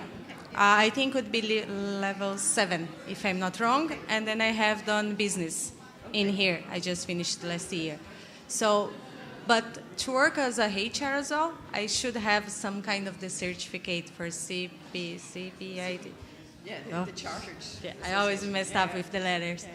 So, can I use that education I have in Brazil to fill that gap or something, or I must do that other certification? Okay. This is a really great question, and it goes to the nub of it. Nobody can afford to waste time. The principle between the recognition, or around the recognition of prior learning as a movement, is that you don't have to learn a second time what you've already learned before. And that's why it's really important. So Fabiana here is asking, if I've got a qualification or a number of qualifications, as she does, but I want to register with a professional body or a chartered association, and I don't quite meet their requirements, can the learning I've got from my other qualifications and my experience contribute and make that path shorter for me? The argument is yes, under prior learning. Making it happen can be trickier, but yes, there is a way of doing that, and it's called the recognition of prior learning, and it includes prior certificated learning. Usually that is done on an examination of the learning outcomes associated with the qualification.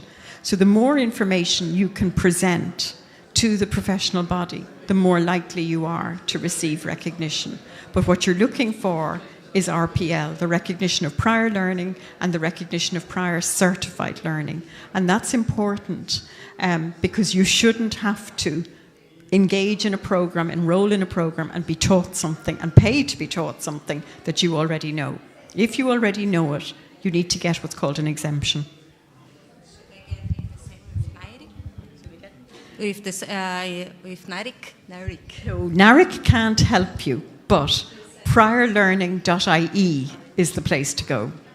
Okay? And then they work for education programs. So where, for example, in HR, I would say the college to connect with is the National College of Ireland because they're one of the leaders. So talk to them about it because they should support you. Okay? Any others? Come on. Somebody's got a question. I know, lads, it's a beautiful day outside. You didn't all hang around here not to ask something. Come on. No questions. What else? They don't have questions. It's very strange. Did it make sense to you? Does it help? How many of you have used the NARIC service? Have you used? You've used it. Very good. Did it help you? I was one that 7,000 in 2021. Very good. And did your employer recognize, or did they use it so it worked for you?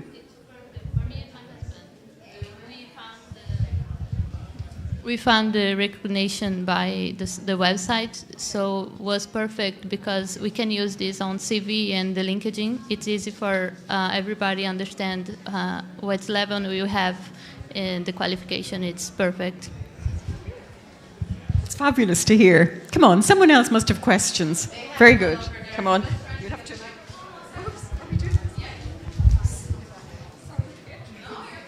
It's like skipping.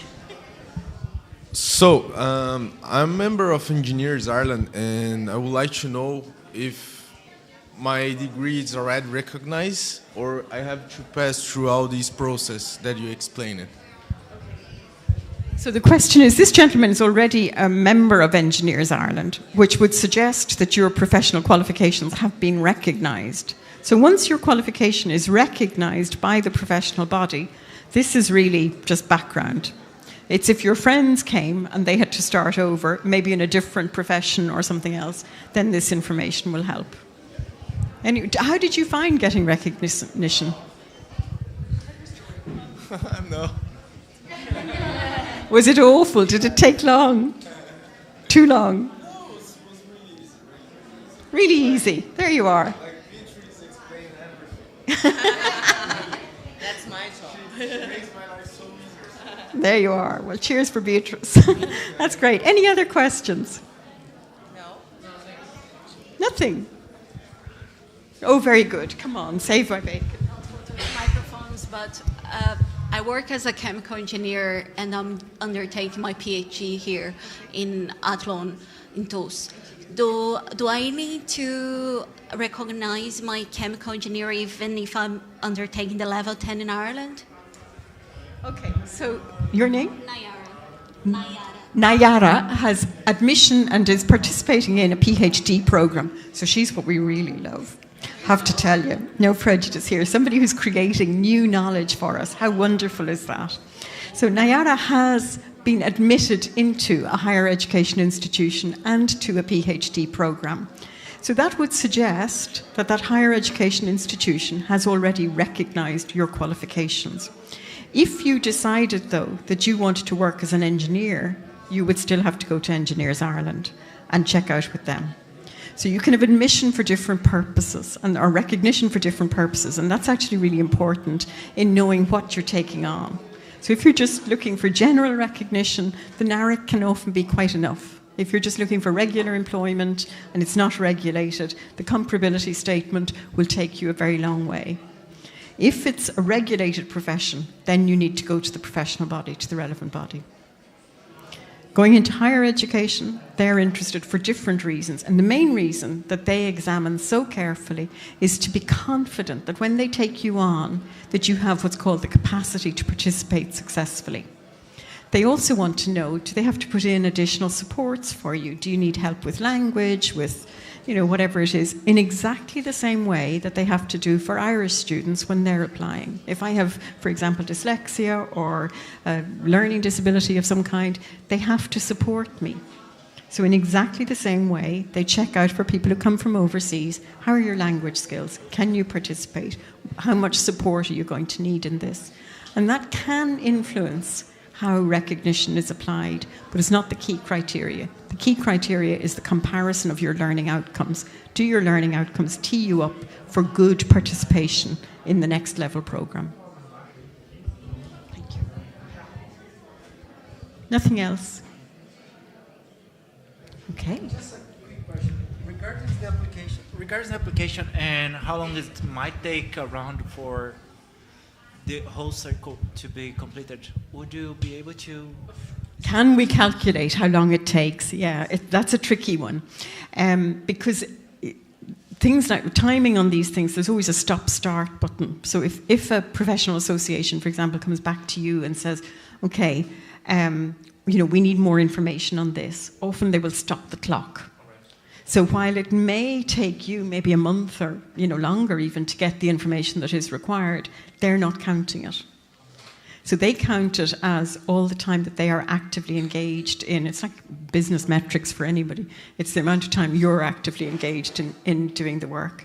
In NARIC, we give ourselves 12 weeks, but by and large it's 2 weeks. We manage to turn it around very fast. And that's because we're part of all of these networks. So we can certainly assist fairly quickly. It's usually 2 to 3 weeks. At the moment we've got a very high volume of queries. But Brazil we know. Regarding the consultation, is it paid or is it free? How is it done? It's usually free. Okay. So, no, that's important too. Yeah, thanks, I didn't think of that. Yeah. No, it should be free. Thank you so much. No, you're very welcome. Okay, look, thank you very much. Enjoy your evening. It was really lovely to meet you.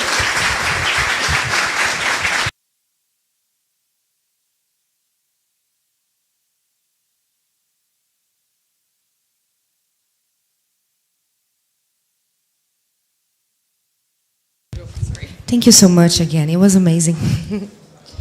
So guys, that's it. We got to the end of our day.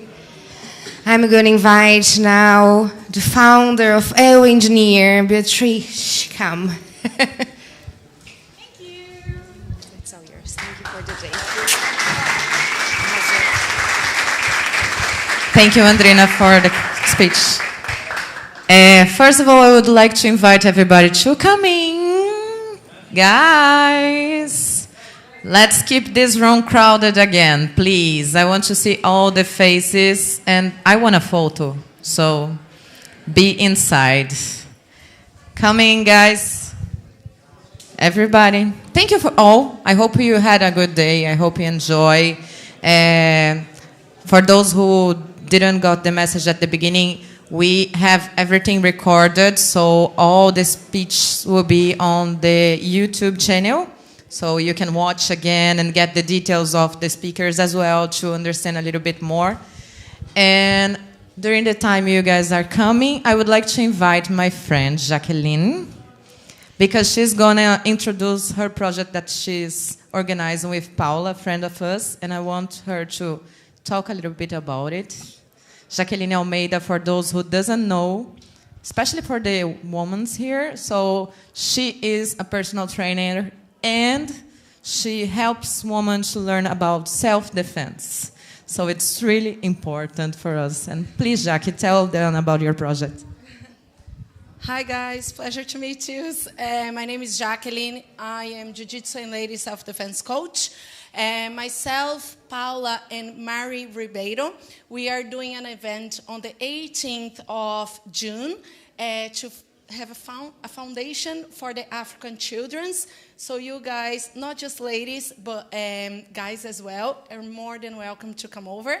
Okay, I coach, especially for ladies, mixed martial arts and self-defense. So if you want to know a little bit more about it, or if you want to do a donation, there is my Instagram, which is ja.jackiealmeida, that you can follow me there. And there is a link as well that you can do the donation and find better about the event. Okay? Thank you so much. Where's Bia? I was trying to take everybody to get your...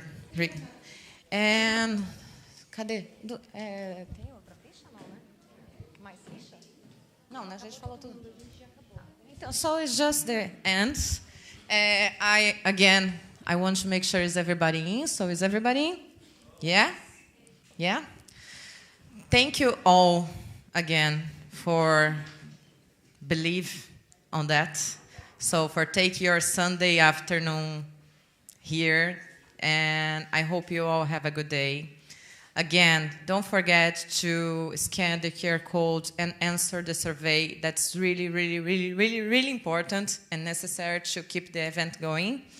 We're definitely going to have another one next year, okay? So I hope see you all, and I hope see the ones who has the sticker with the budget, okay? That's the main thing of this event. I want to see you all working here. So thank you so much. And anyone has any question or something that you would like to say or whatever? No? All good? Yeah? Thank you. Thank you.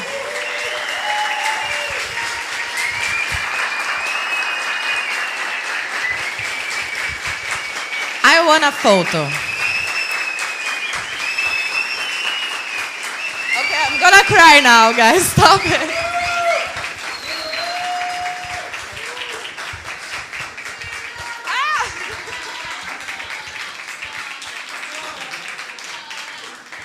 No, I pay a lot for this makeup. No.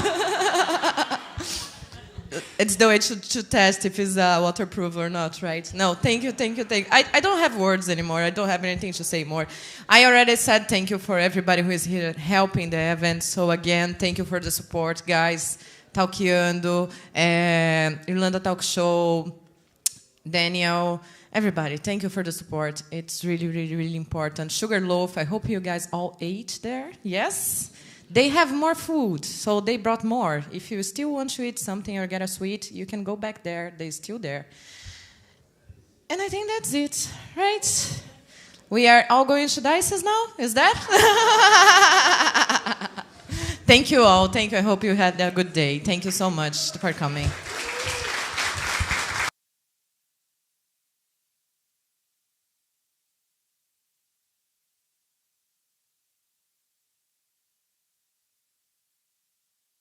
Don't go anyway. Come back. Photo. We're going to take a photo here, another photo there. So stay here, stay there, everybody.